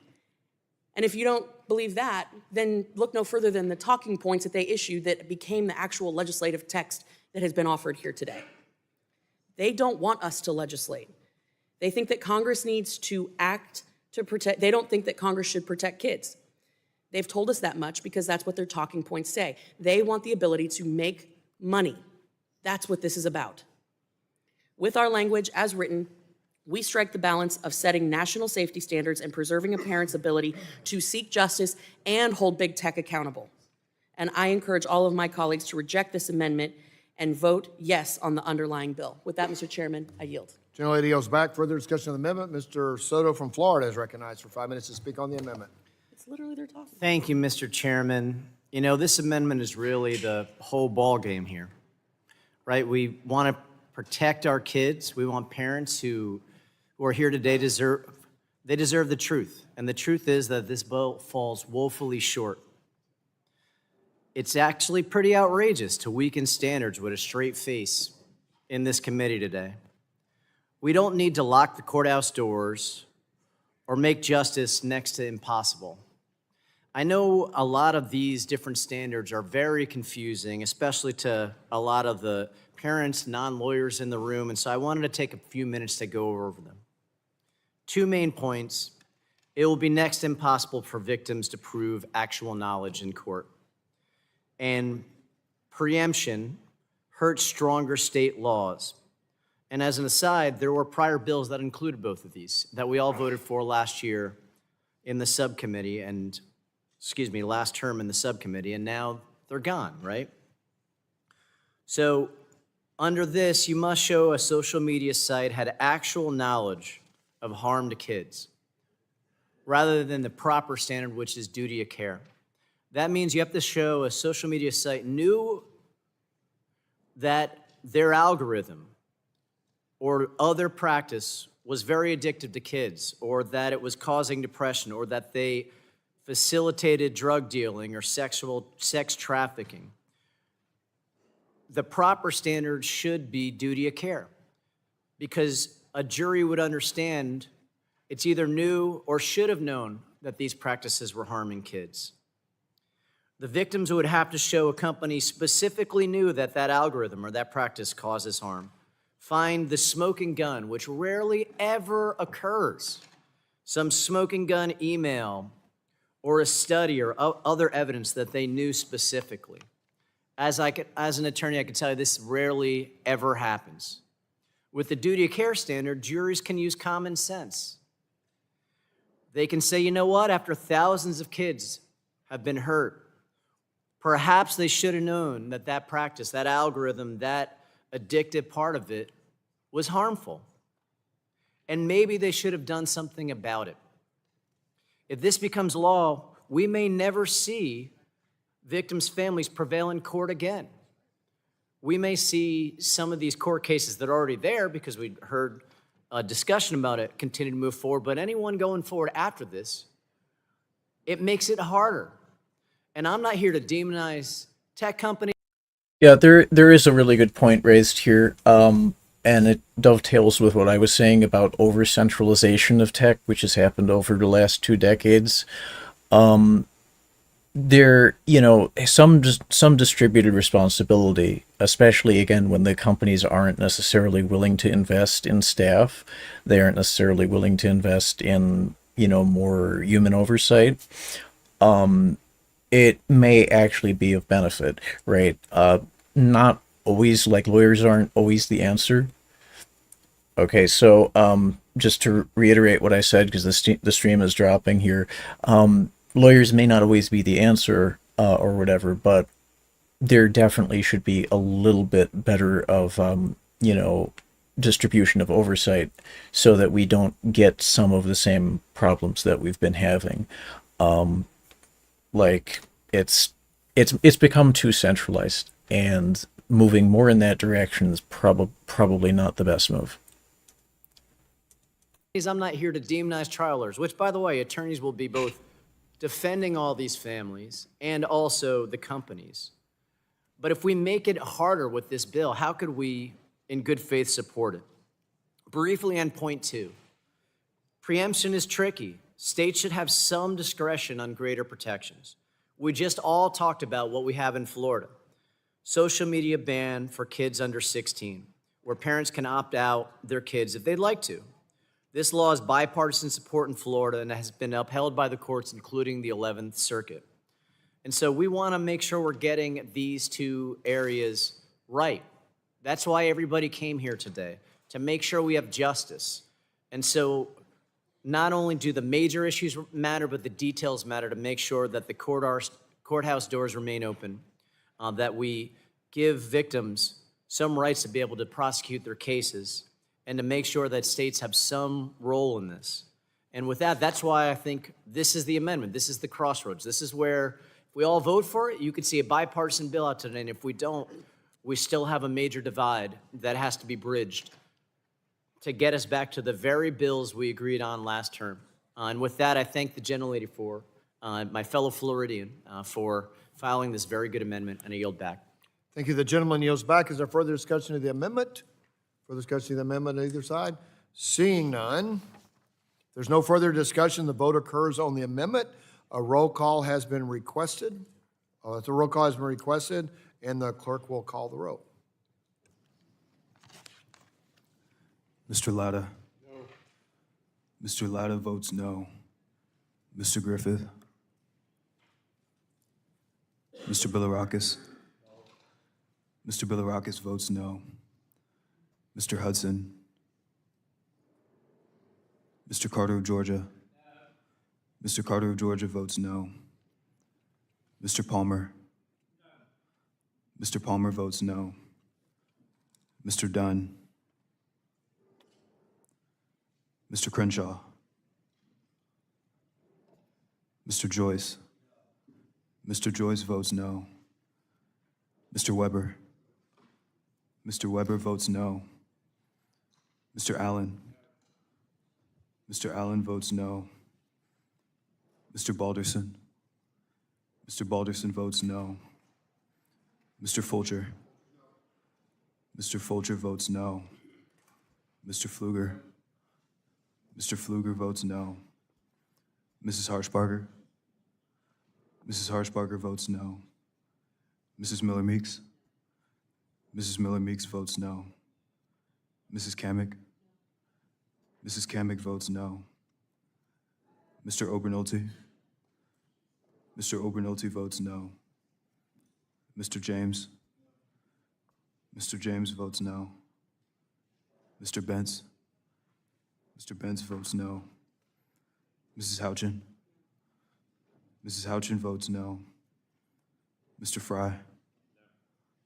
Mr. Fry votes no. Ms. Lee? Ms. Lee votes no. Mr. Langworthy? Mr. Langworthy votes no. Mr. Kane? Mr. Kane votes no. Mr. Ruley? Mr. Ruley votes no. Mr. Evans? Mr. Evans votes no. Mr. Goldman? Mr. Goldman votes no. Mrs. Fedorchak? Mrs. Fedorchak votes no. Mr. Pallone? Mr. Pallone votes aye. Ms. DeGette? Ms. DeGette votes aye. Ms. Schakowsky? Aye. Ms. Schakowsky votes aye. Ms. Matsui? Aye. Ms. Matsui votes aye. Ms. Castor? Aye. Ms. Castor votes aye. Mr. Tonko? Aye. Mr. Tonko votes aye. Ms. Clark? Ms. Clark votes aye. Mr. Ruiz? Mr. Ruiz votes aye. Mr. Peters? Mr. Peters votes aye. Mrs. Dingle? Mrs. Dingle votes aye. Mr. Veazey? Mr. Veazey votes aye. Ms. Kelly? Ms. Kelly votes aye. Ms. Bardagan? Ms. Bardagan votes aye. Mr. Soto? Mr. Soto votes aye. Ms. Schreier? Ms. Schreier votes aye. Ms. Strahan? Ms. Strahan votes aye. Ms. Fletcher? Ms. Fletcher votes aye. Ms. Ocasio-Cortez? Ms. Ocasio-Cortez votes aye.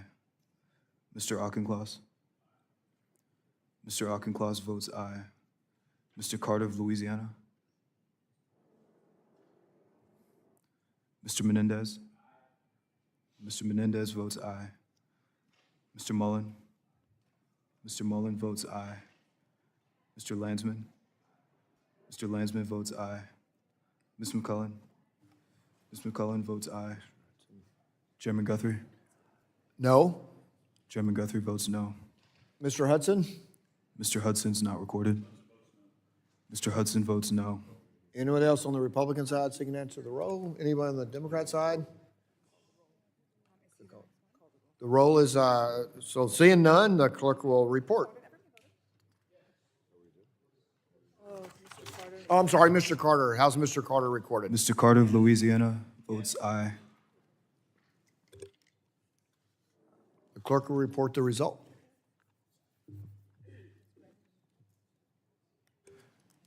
Mr. Chairman, on that vote, there were 24 ayes and 27 noes. The amendment is not agreed to. Are there further amendments to the bill? Mr. Landsman, are you recognized for? Mr. Landsman, for what purpose do you seek recognition? I have an amendment at the desk. Identify the amendment. 071. The clerk will report.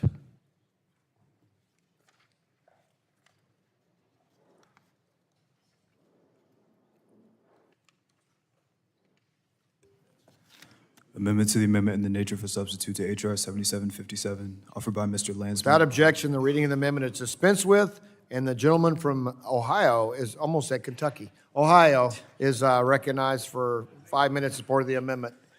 Thank you, Mr. Chair. Before I mention the amendment, I just want to thank all the parents for being here. This isn't easy. I can't possibly imagine the grief and pain that you're going through and the amount of work that you put into it. And I wish we had a better outcome today. This amendment would get us to a better outcome, but I just want to say thank you for being here and for working on this. My wife Sarah and I have 2 kids. Our son Elijah is 14. Our daughter Maddie is 16. And a couple of weeks ago, it was a Saturday or Sunday, they were bored and they wanted to go to a place called Activate.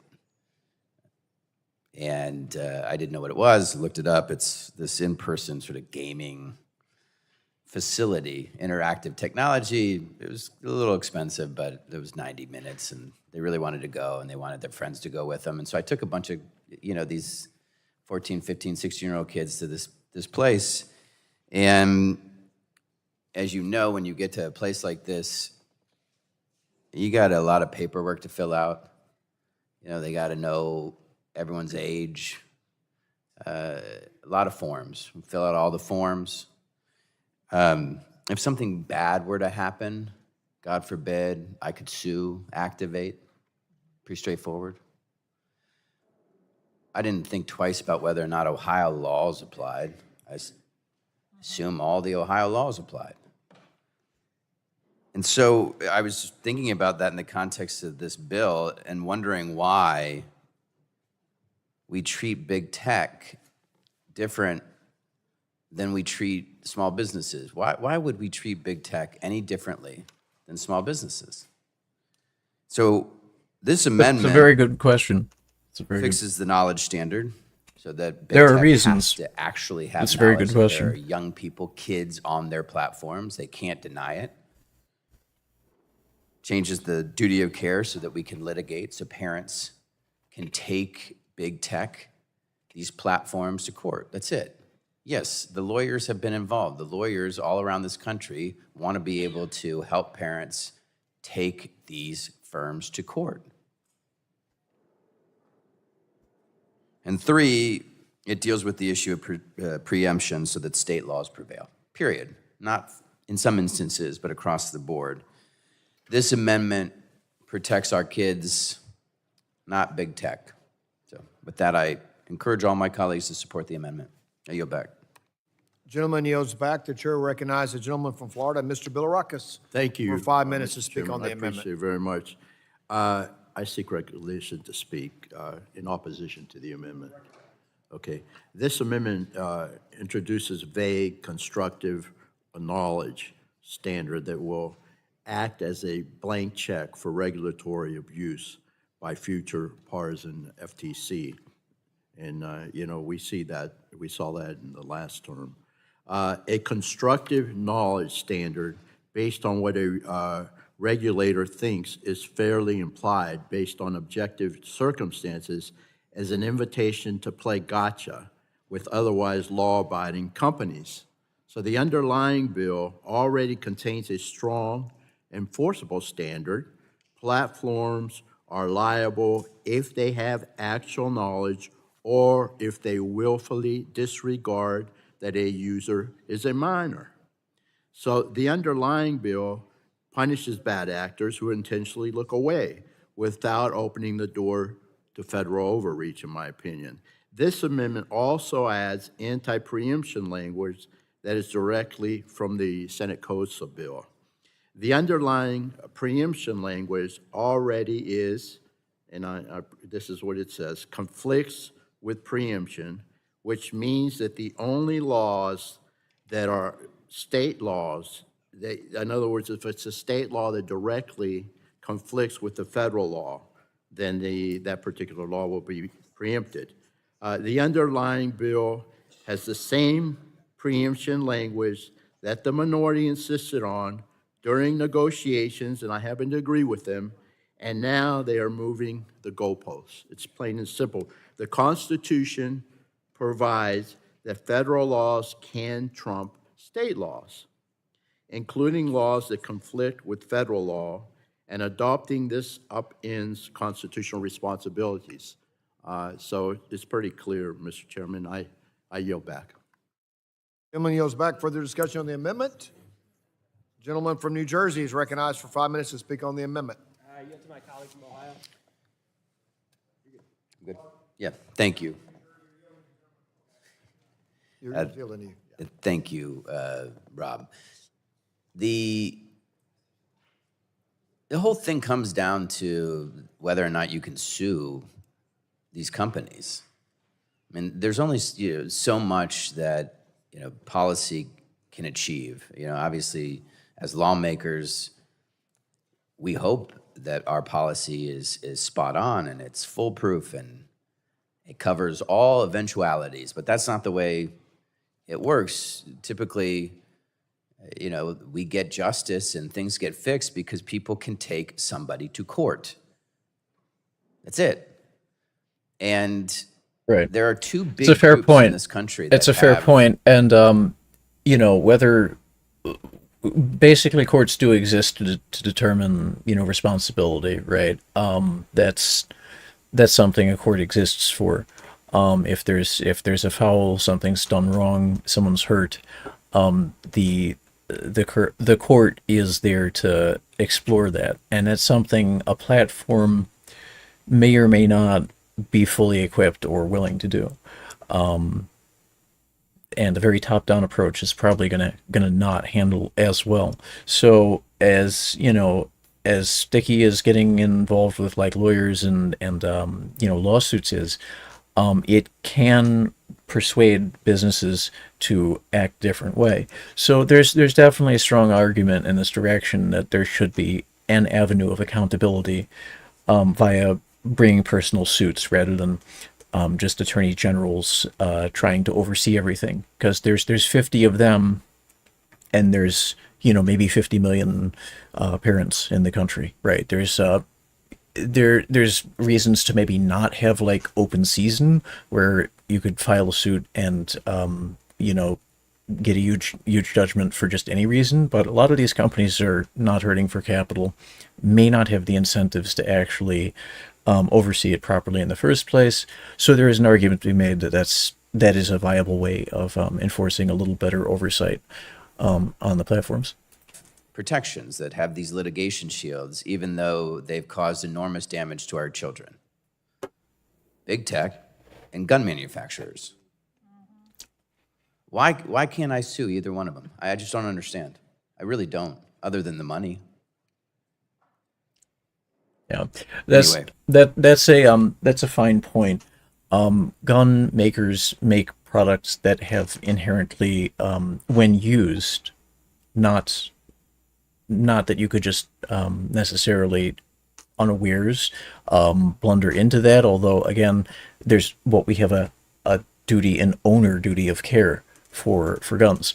If you are the owner and you fail to secure it, it isn't the manufacturer's fault that someone injures themselves with it. The lethal capability of the weapon is part of the design within the context of what the user does with it. That's a personal opinion. That's not really an org opinion, but seeing the lawsuits that have come after gun makers and games featuring guns, a lot of those are they stretch the reasonability of what the burden is on a manufacturer under law. There has to be local responsibility. There has to be ownership, like literally ownership of who owns the weapon. Did the child wander into a gun factory? Did they somehow, injure themselves in a store or in a demonstration way? Or that's usually how it's presented, right? Because it's usually a child gun incident that gets the news. That's something that almost never happens. I don't think I've ever heard of that happening, right?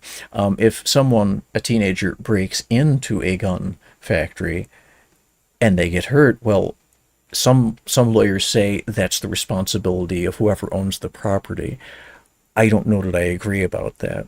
Okay, those are my personal thoughts on it. But as an entertainment-focused company, or as an entertainment-focused organization, where guns are part of the intersection of electronic entertainment and IRL practical entertainment for a lot of people, which do in some circumstances have a lethal use and a lawful lethal use protected by law in many cases. I definitely can understand how big companies are leery, and the law has to be, fair in not allowing predatory lawsuits where people they're really trying to get a payday from, for example, the gun manufacturer, because something teen-year-old maybe broke into a, Ruger's, for example, packaging and shipping lot, right, and broke a leg or something. It's things like that have actually happened. So yeah, that's a whole other side issue, but it definitely it bumps up against what we're dealing with in the gaming space, where someone lets a very small child on a platform, they get contacted by or somehow encounter a person with bad intent. There might be some kind of exploitation that happens that's not really on the and this is an open area of debate, but it's not fundamentally, I don't think it stretches common sense to say that's on the social media company. It's kind of like, would you leave your child alone in a parking lot, any kind of other public commercial space? Sometimes there has to be some duty of care on the parent's side and the caretaker side, and these companies they also have an argument for why that needs to be the case. So yeah, there's two sides to it, and it's a discussion and debate that needs to be had. I pass this amendment, help these families sue these big tech companies, and that's going to lead to the change. Congressman? I don't know if I can yield. I'm going to yield back to Mr. Menendez, and then. Would you mind yielding for just I just want to add to the congressman from Ohio's point about the two industries that can't be sued, just the third one, which is the drug pricing middlemen known as pharmacy benefit managers. Three industries have come to Congress in the last 25 years and asked to be held harmless: gun manufacturers, social media corporations, and the big insurance corporations that rent seek off of high drug prices. If that's not a lesson for us in Congress, I don't know what is. Maybe we should stop doing that. And when industries come to That's Congress and a say, pretty hey, we good don't want to be point, I sued, our think. answer shouldn't be, sure, yeah, how can we help? Our answer should be like, well, what are you doing that people keep on suing you so much? And maybe work on that for a while. I yield back. Actually, And I would, oh, sorry. Yeah, nuisance lawsuits are also a New problem. Jersey's time, so do you That's yield true. to? I yield to my colleague from Virginia. Thank you. I just want to really quickly point out, I think it's the height of insanity to say to companies that develop platforms and services and algorithms that are addictive to children, that are intentionally addictive to children, that there's evidence that they're addicted to children, to now say that they should not be held to a standard, that they should reasonably know that children will be addicted to the services and platforms and products that they intended for them to become addicted to and will continue to use them, and therefore should be shielded with an actual knowledge standard. To me, And this is Miss McClellan of Virginia. Yeah, I have to wonder, raising a point like that, if the issue doesn't fall a little bit more on the parents again. Would you leave your child alone in, like, small child, especially in like a shopping mall? Some parents are very trusting, some kids may be more responsible, but at the end of the day, yes, they're going, they're going to try to sell you something in a commercial space. Everyone understands that. Kids may not know it as well. And also there's a hazard and a danger component there that you have to really, do you know that the companies are specifically targeting or specifically trying to serve underage or very young users by comparison to, like, say 2030, which is probably more mainstream consumers for a lot of entertainment and social stuff. If you can prove that, then there may be more of an issue there. If you're not required to, then are you giving your child an iPad and saying, I am absolved of responsibility, and then asking, frankly, like everyone else, to be treated like a child, everyone else to be under restriction by default on social media, because you just can't be bothered to care and oversee and take responsibility for restricting the access, like dutifully and responsibly restricting or setting limits on and educating your child, because this is really what the focus of this whole thing is, even though it will apply to everyone. Is that really what we're saying? Are we absolving parents and parental responsibility by virtue of saying the company needs to have more? It starts to look and sound like that with some of the arguments that they're making. If you're handing your kid not a high-tech item and you're not similar to, for example, a weapon, right, like a gun or something, you have to be held, the parents need to be held accountable. We could be talking about really more of a neglect or negligence issue on the parent side in so many cases versus the companies just maliciously going out to try to addict some kid on social media, which some will be there and some will have an issue with that. It's absolutely true, and it is very unfortunate. There's definitely a human toll there. But where are the caretakers? Where are the overseers? How did they even get that iPad or that? I'm not singling out Apple here. That Android tablet. That's the stuff you got to ask too, because you can't ask some billion-dollar corporation to nanny everybody by default. And if you are, that's a bad show. That will A, destroy the internet, and B, make social networks untenable. Okay, and undesirable. Adults won't really want to go to that especially. Some might, but I mean, for the most part, you don't, as an adult, you don't want a daycare-like scenario. And for yourself, I don't see absolving the parents of responsibility, the caretakers, and targeting the companies as an answer here. I think that's a cop-out, quite frankly. So yeah, I think the share of responsibility needs to be looked at very carefully. This is wrapping up. They're almost done voting, I think. So we'll wrap up when they do, before they move on to the other issues. Me, that is the height of insanity. I yield back. And for the gentleman from New Jersey. I yield to my colleague from New York. Oh, we just started over. I think there was 2 minutes left. We'll give it 2 minutes left, so yeah. Go ahead. I think, You're recognized. I think the gentleman from New Jersey, and I'm happy to yield back my time as well. But, I think this is what is kind of being revealed here, and what all the points that we're making here is that this is about how Congress and Congress's willingness to take on big industries. And some of the biggest and most nefarious industries that have preyed on the American people. And everyday working families, they don't have big money lobbyists. But That's a fair big point. social media companies do, big tech does, big pharma does, big oil does, and big tobacco does. And big tobacco was one of the first mega predatory industries that wrote the playbook on how to dupe Congress and to also perpetuate PR campaigns to actually trick the American people as well. I mean, we all can remember times, and it's in our history books, that big tobacco had originally convinced the American people that smoking cigarettes was healthy for you.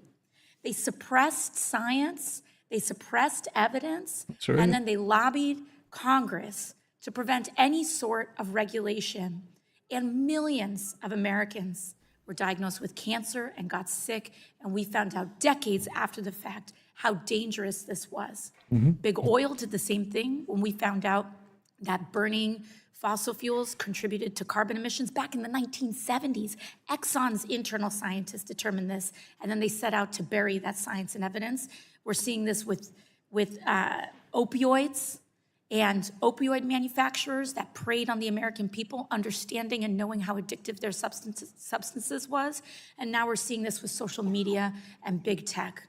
We're seeing the crisis that's happening here with kids losing their lives and people losing cognitive function increasingly in use of social media tools and other digital tools as well.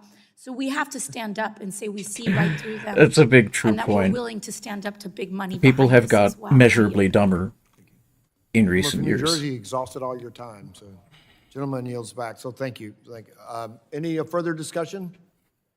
Not all on social Seeing media, none. but yeah, that's a factor. If there's no further discussion, the vote occurs on the amendment. A roll call has been requested, and the clerk will call the roll. Mr. Latta. Mr. Griffith. Mr. Bilirakis. Mr. Hudson. Mr. Carter, Georgia.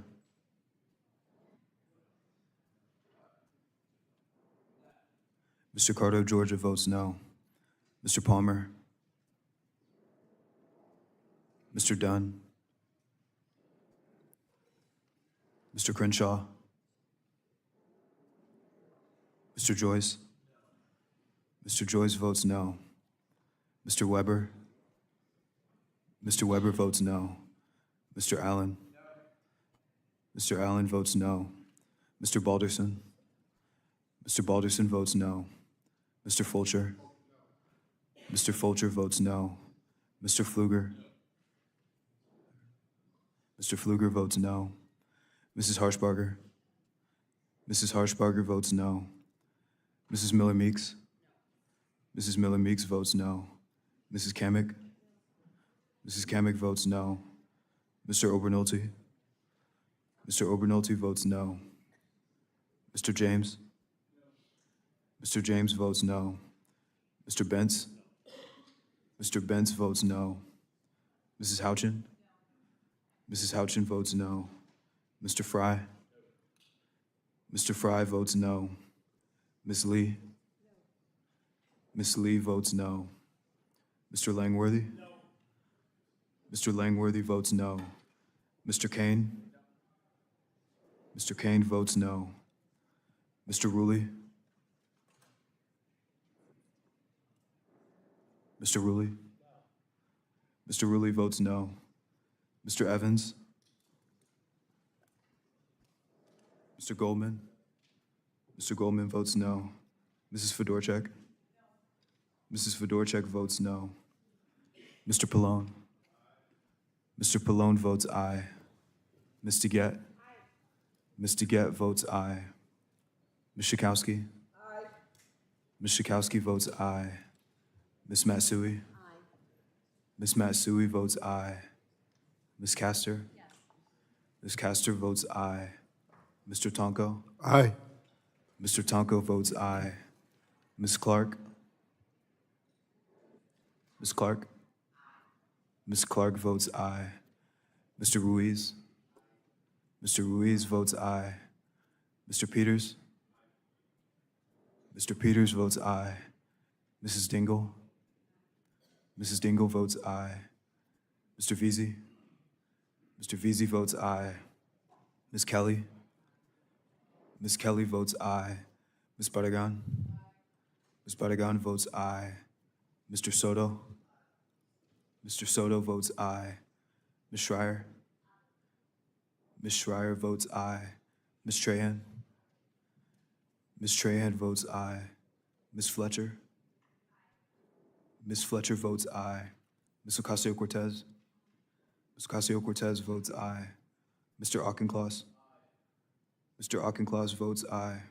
Mr. Carter of Louisiana? Mr. Carter of Louisiana votes aye. Mr. Menendez? Mr. Menendez votes aye. Mr. Mullen? Mr. Mullen votes aye. Mr. Landsman? Mr. Landsman votes aye. Ms. McClellan? Ms. McClellan votes aye. Chairman Guthrie? Chairman Guthrie votes no. Mr. Latta is not recorded. No. Mr. Latta votes no. Mr. Hudson? Mr. Hudson votes no. Mr. Palmer? Mr. Palmer is not recorded. Nick, is Mr. Palmer votes no. Bilirakis? Mr. Bilirakis is not recorded. Mr. Bilirakis? Mr. Bilirakis votes no. Mr. Evans? Mr. Evans is not recorded. Mr. Evans votes no. Your side, everybody good here? I'll let everybody have a chance to. Anyone seeking to answer the roll call? Seeing none, the clerk will report.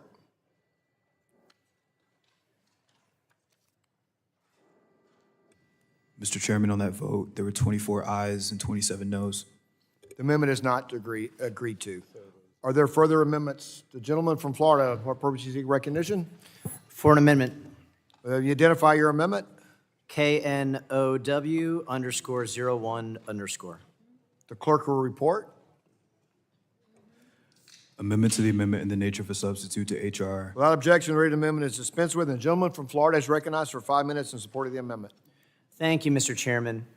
We had a deal on the Safer Gaming Act in the subcommittee.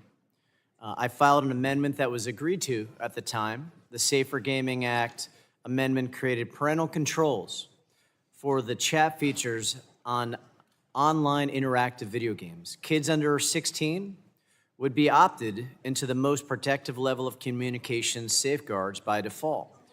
The default restrictive safeguards can only be changed by a parent. We see especially a lot of our boys and young men playing games, and yes, some of the ladies too. And we know this is an area where they're vulnerable. And now that deal has been broken. In this current version, that amendment was taken out. Just a little more background, our amendment made improvements to the state preemption language in the original bill with the intention to continue negotiations to further improve the language. The majority made the preemption language worse when they rolled safer gaming into the kids package.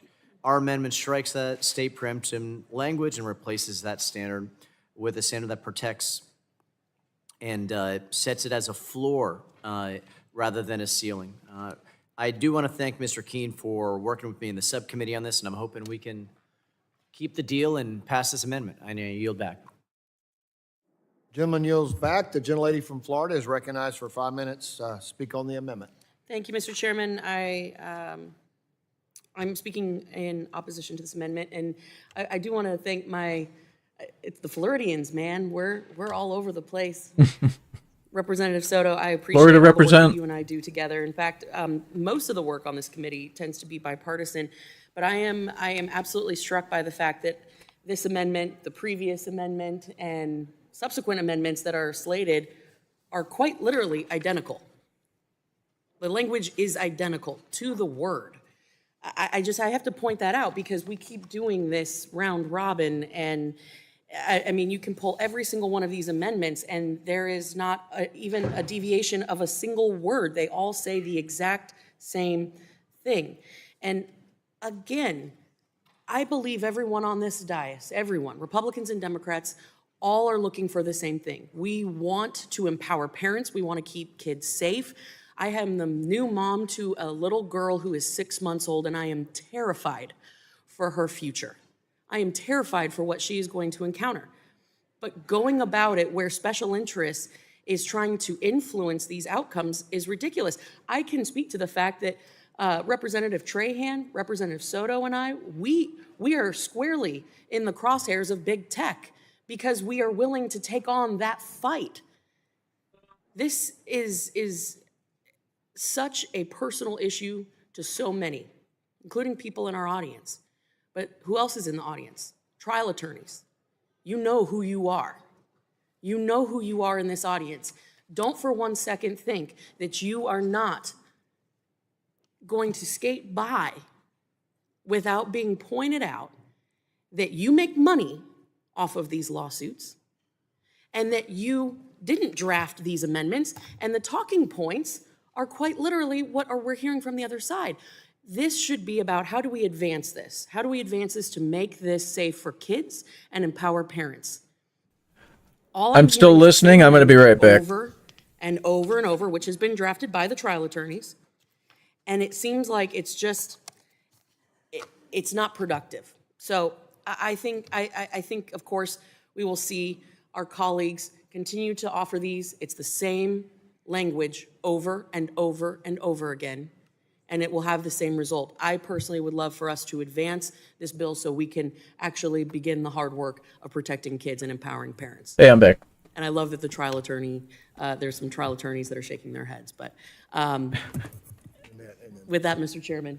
I'm gonna rewind it just a little bit because that is this bill so we can actually begin the hard work of protecting kids and empowering to advance over and over again. Offer these, it's the same language over and over and I love that the trial attorney. With that, Mr. Chairman. On the amendment. Thank you, Mr. Chairman. I just feel the need to respond to the attack on trial lawyers. I have to say, I was never a trial lawyer. I couldn't afford it because I had too much debt when I came out of law school. But I see trial lawyers as those fighting for the little people, especially when Congress won't do its job to fight for the little people. So to come out here and attack trial lawyers, basically lawyers who are willing to represent parents and children so just against for reference, big corporations. Just for reference, trial lawyers, typically the ones that will do class action and that will take up, an individual like a personal injury, right? Something like that. It's something like also if you're harmed on, social media, or again, you have a slip and fall while, for example, in some cases, someone was robbing a place and, oh, I slipped, and, whose responsibility is that? That's kind of a contrived situation, right? That happens. It's probably the outlying example. Usually there's a more reasonable situation where lawyers get involved and bring real justice to people that need it. But it's really important to know also that trial lawyers are one of the biggest donors in the whole political system. And so there's going to be some contention around, who likes trial lawyers better, maybe, and stuff like that. So that's kind of important to know also. Is quite fascinating, but quite sad as well. lawyers play a vital role in this country to fight for people. And many times it's the little person, the person who can't afford a lawyer. And so I don't know what the Congresswoman's constituents do when they can't afford a lawyer and some corporation has done some wrong. I have no idea who they go to, but those are plaintiffs' trial lawyers. So I just kind of find it quite disturbing that a member of Congress would attack those that are fighting for the little people and those that are Right. fighting in this instance today for parents and for kids. And Will with the that, I yield. gentlelady yield?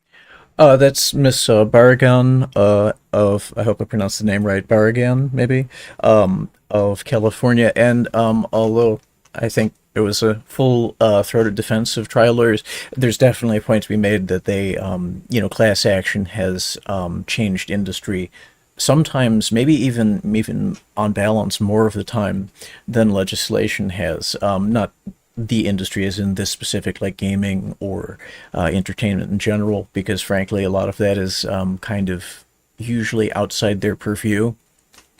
Here's an interesting example. How many times have you seen gunplay? How many times have you seen guns used in a wildly irresponsible and aggrandizing fashion in popular, television and more often movies? How much responsibility is owned by the motion picture industry, for example, for the misuse of firearms on account of that? I mean, it stands to reason, based on the kinds of logic that are often proffered in the halls of Congress, that they might bear some responsibility for influencing popular culture in that direction, in the direction of the irresponsible stewardship, use, ownership, and abuse of, like, for example, firearms. But we don't really see too much of that. For example, video games are, for some reason, seen to be more susceptible to those kinds of claims. The more mainstream, the legacy media, has traditionally favored the more antique mainstream, the older mainstream forms of entertainment. It may be reasonably seen in a lot of these kinds of questions. And yeah, the whole role of trial lawyers is very fraught, and they've done a lot of good. They've done good for consumer protection. Famously, Ralph Nader was very successful in getting seatbelts put in cars because they do save lives. Seatbelts save lives. Video games save lives.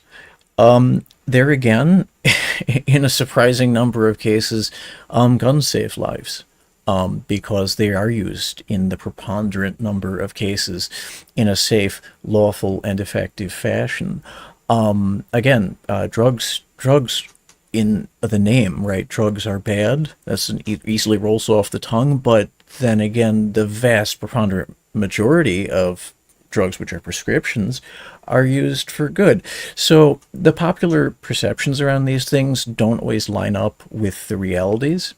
And there's been very, very well-documented cases of trial lawyers doing great things, but there are also counterexamples of what may be characterized as lawfare or opportunistic lawsuits against major industry, where their share of responsibility is murky at best, and quantifying these things is difficult. So I find this exchange to be, and the response, I'm sure, will be quite interesting. Yes. Thank you. And in addition to my friend, the reason why you keep hearing the same language from us is because it's the law. It's the Supreme Court decisions. It's the way that law is interpreted. And what we're worried about is the language of this bill will allow these companies to circumvent the ability of, as Ms. Barragan says, of the little guy, of the parents of these kids to be able to file and pursue lawsuits. And, sorry that we keep all talking about the law, but it's the law, and that's why we're talking about it. I yield back. Thank you. I yield back. Lady yields back. Is there any discussion on the Republican? The young lady from Texas, Ms. Fletcher, is recognized for 5 minutes. Great. Thank you, Mr. Chairman. And I appreciate the comments from my fellow lawyers on the panel, and they stepped in to say some of the things that I wanted to say when I initially raised my hand. But I do think it's a point that it almost goes without saying, but the preponderant majority of most legislators, right, lawmakers at state and federal levels, especially I believe at the federal level, do come from a law background. Most of them are lawyers, so I mean, I'm sure they would like to debate this, and they would indefinitely, given the platform.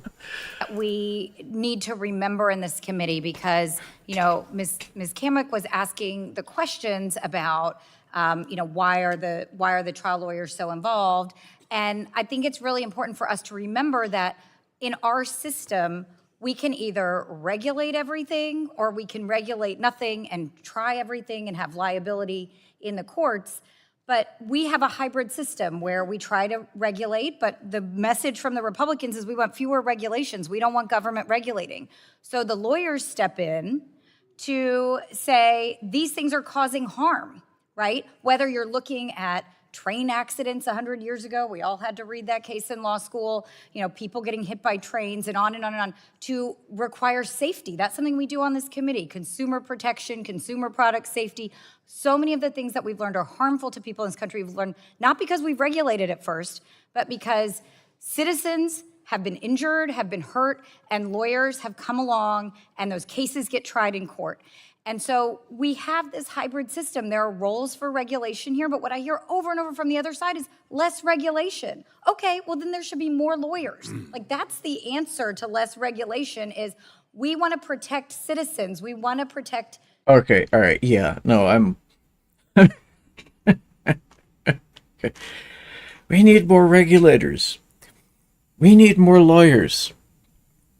Regulators and lawyers, forgive me, I think the baseline assumption is that in terms of the constructive contributions, coming from a technical background as a person who's worked in technology my whole life, seeing people build things, seeing platforms be built, see the internet be built, see people contributing content. I mean, didn't used to be called content. It was blogs and websites and vlogs, right? Video logs and photo blogs, right? Vlogs, whatever.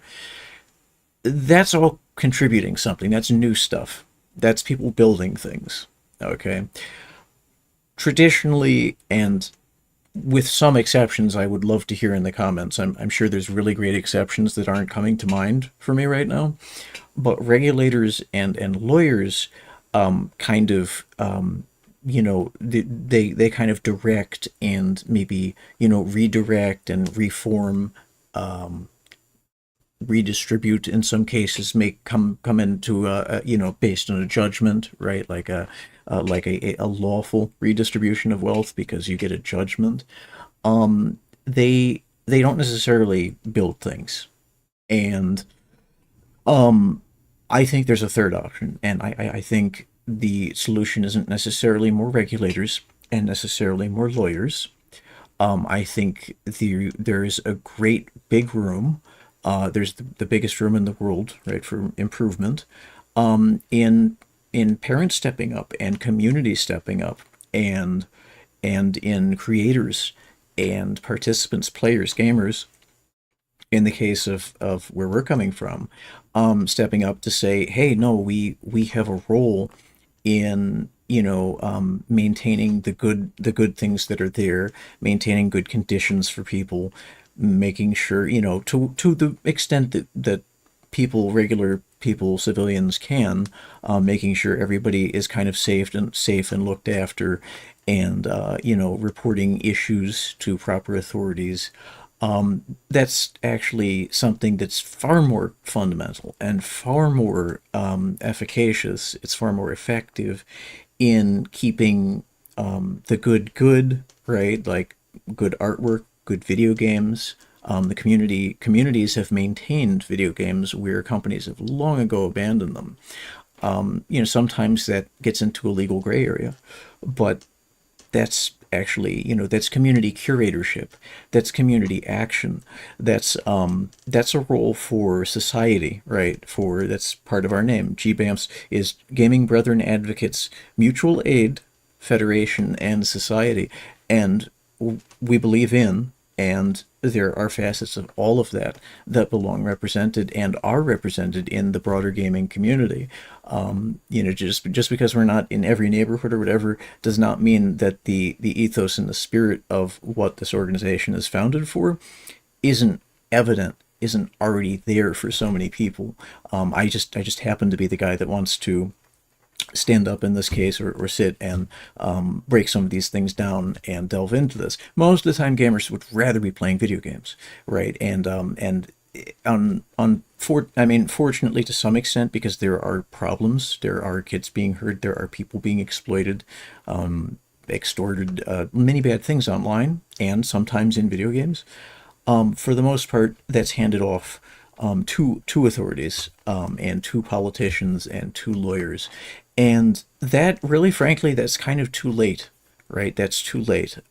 As a tech guy, I want to empower the user, the end user, the person who's in the game, who's in game, who's in the field, who needs it, right? You have what you need when you need it, and you have the resources and ability to access help and support and self-support to help yourself, right? Whether you're a child, adult, anywhere in between, to the extent that people can help themselves, it's usually better that they do.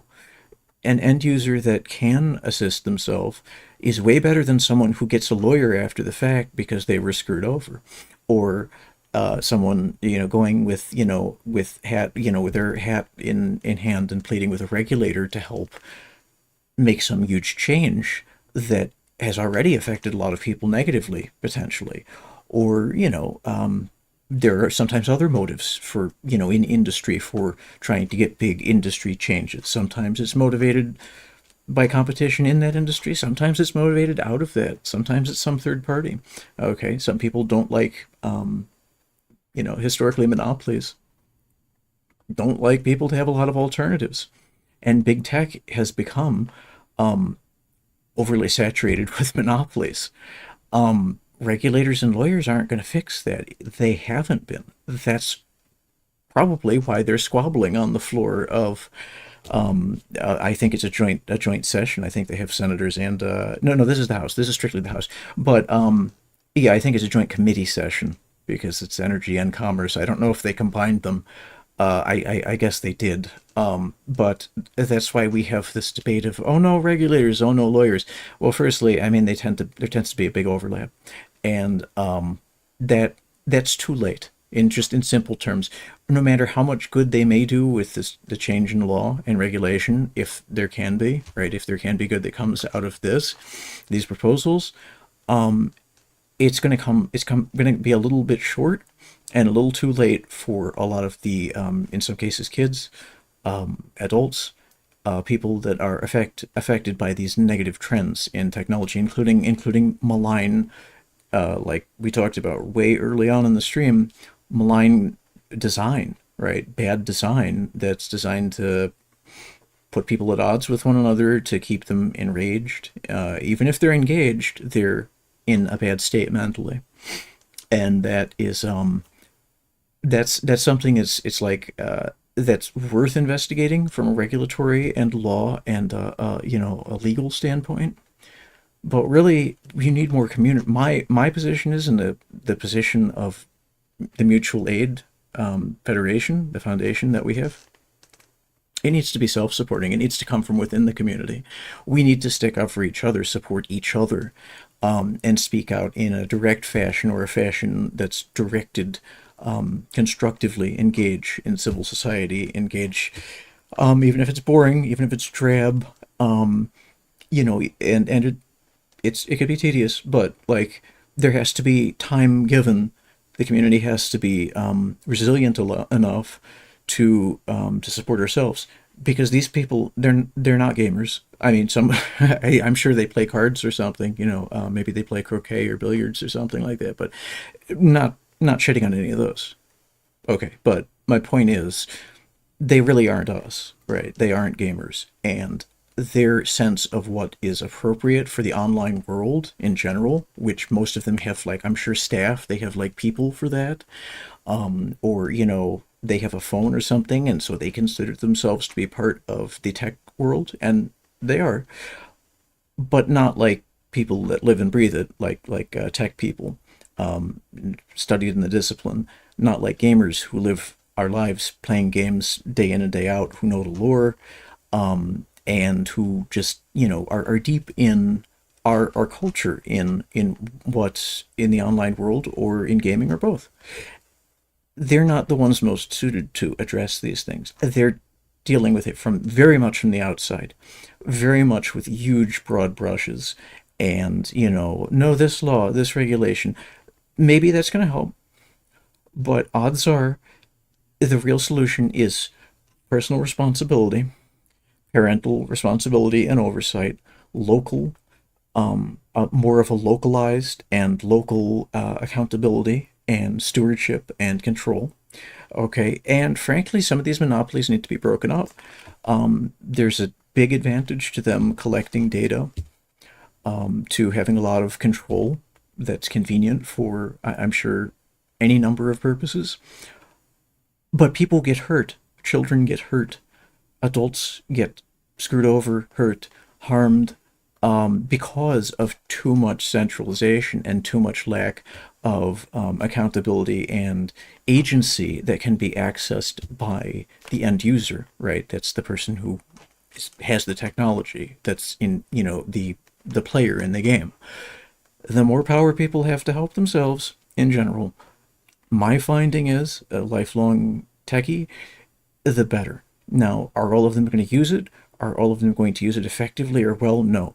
No, they're not. That's the evidence is everywhere of that. That's why these people have their talking points that they're doing ostensibly for us. But when it comes down to it, what I'm advocating and what gamers should advocate, what we must advocate, is taking more responsibility, a personal responsibility and control over our own experiences in the technology and gaming space, because these people aren't going to do it for us, and whatever they do wind up doing is probably going to serve us just a little less well, and not as best as we can do it ourselves. So that's kind of my finishing point on this. I don't think there's going to be a lot more, and even if there is a lot more of this that goes on, because I have, the stream started a little after this this happened today. As I understand it, it was passed out of the committee at the end of it. So I don't really, I think this is a good stopping point. I don't really think we're going to gain a lot more, or I'm going to have a whole lot more to say based on the points that are being raised. I think this is a fine point to end it on, where I'm just going to say it's up to us. Okay, it's up to us, and having everyone ID'd online, and trying to shoehorn and jam in all of these different social issues, everything from drugs to counterfeiting to prostitution and sexual abuse and all this crazy stuff into putting an ID on the internet, isn't going to fix those issues, most likely. They do predate the internet, and to the extent it does, it's not going to be as good as taking on ourselves to actually look over our own and govern our own experiences, and those we love, those we care for, and that care about us. We should be able to come together a little better than we are to manage these experiences, and the law should empower us to do that. Really, the answer here, there's a word devolution. The power should devolve or revolve back to the end user, to the people, to be able to suit ourselves and those we care for, our loved ones, and the communities that we enjoy spending time in, versus this horribly centralized tech space that we find ourselves in, that they now want us to everyone to ID in potentially and experience as a child, on the presumption that there may be a child present, instead of actually giving us the adult responsibility back to ourselves to handle what we can handle reasonably and safely in the spaces that we exist and are enjoying time in, or should be able and actually enjoying time in. This is a sad debate. It's a sad debate, and it's a sad situation. Social media is emblematic of social and other issues, like the present state of it, that gave rise to it. This is putting a band-aid on like a battleship with a hole blown in the side of it. It's that this is probably not going to be the solution, even if they manage to pass it. That's my prediction. I stand to be very much surprised favorably if it turns out that like kids are super that much safer after this, and gamers and everyone online gets less scams and less spam and less other negative things. I would love to see that. I don't think this is the way we get that, though. And so, yeah, the organization consensus view is these bills are not ready. Beyond that, there's many particulars, and in overall, this is something that gamers are by nature. We are self-actualizers, right? Self-empowerment is part of how you play a game. I don't know if this is going to be it. I don't think this is going to do it. So that's the disposition on these bills, on this issue. I want to thank you all for tuning in. I know the stream has been a little rough with some dropouts and stuff. We are going to be looking at the streaming side of that. My setup here is pretty solid, but there's things downline that we're going to be looking at, and this video is going to be slightly edited and re-uploaded in due time when that could be done. So really do appreciate you tuning in. Your feedback and comments are welcome. This is something that's a public interest presentation. If you want to clip it, if you want to react or respond to it, absolutely welcome that. Okay, and so this is Jdawg. It's been my pleasure to, my mild pleasure to go over all this with and for you. And yeah, I think self-empowerment is the way to go. And gamers rise up. Gamers rising up in a civil, constructive, and hopefully commercially and culturally beneficial fashion, because there's nobody that serves us like we do ourselves. I wouldn't put it on or to these people to necessarily do that, right? Like nobody does it better. So thank you for tuning in, and this has been GBAM's presentation reviewing the committee meeting on KOSA and the related legislation. And yeah, hopefully we could all do a little better, like they've been talking about on there, but maybe in a little different direction than they're thinking. Have a great day.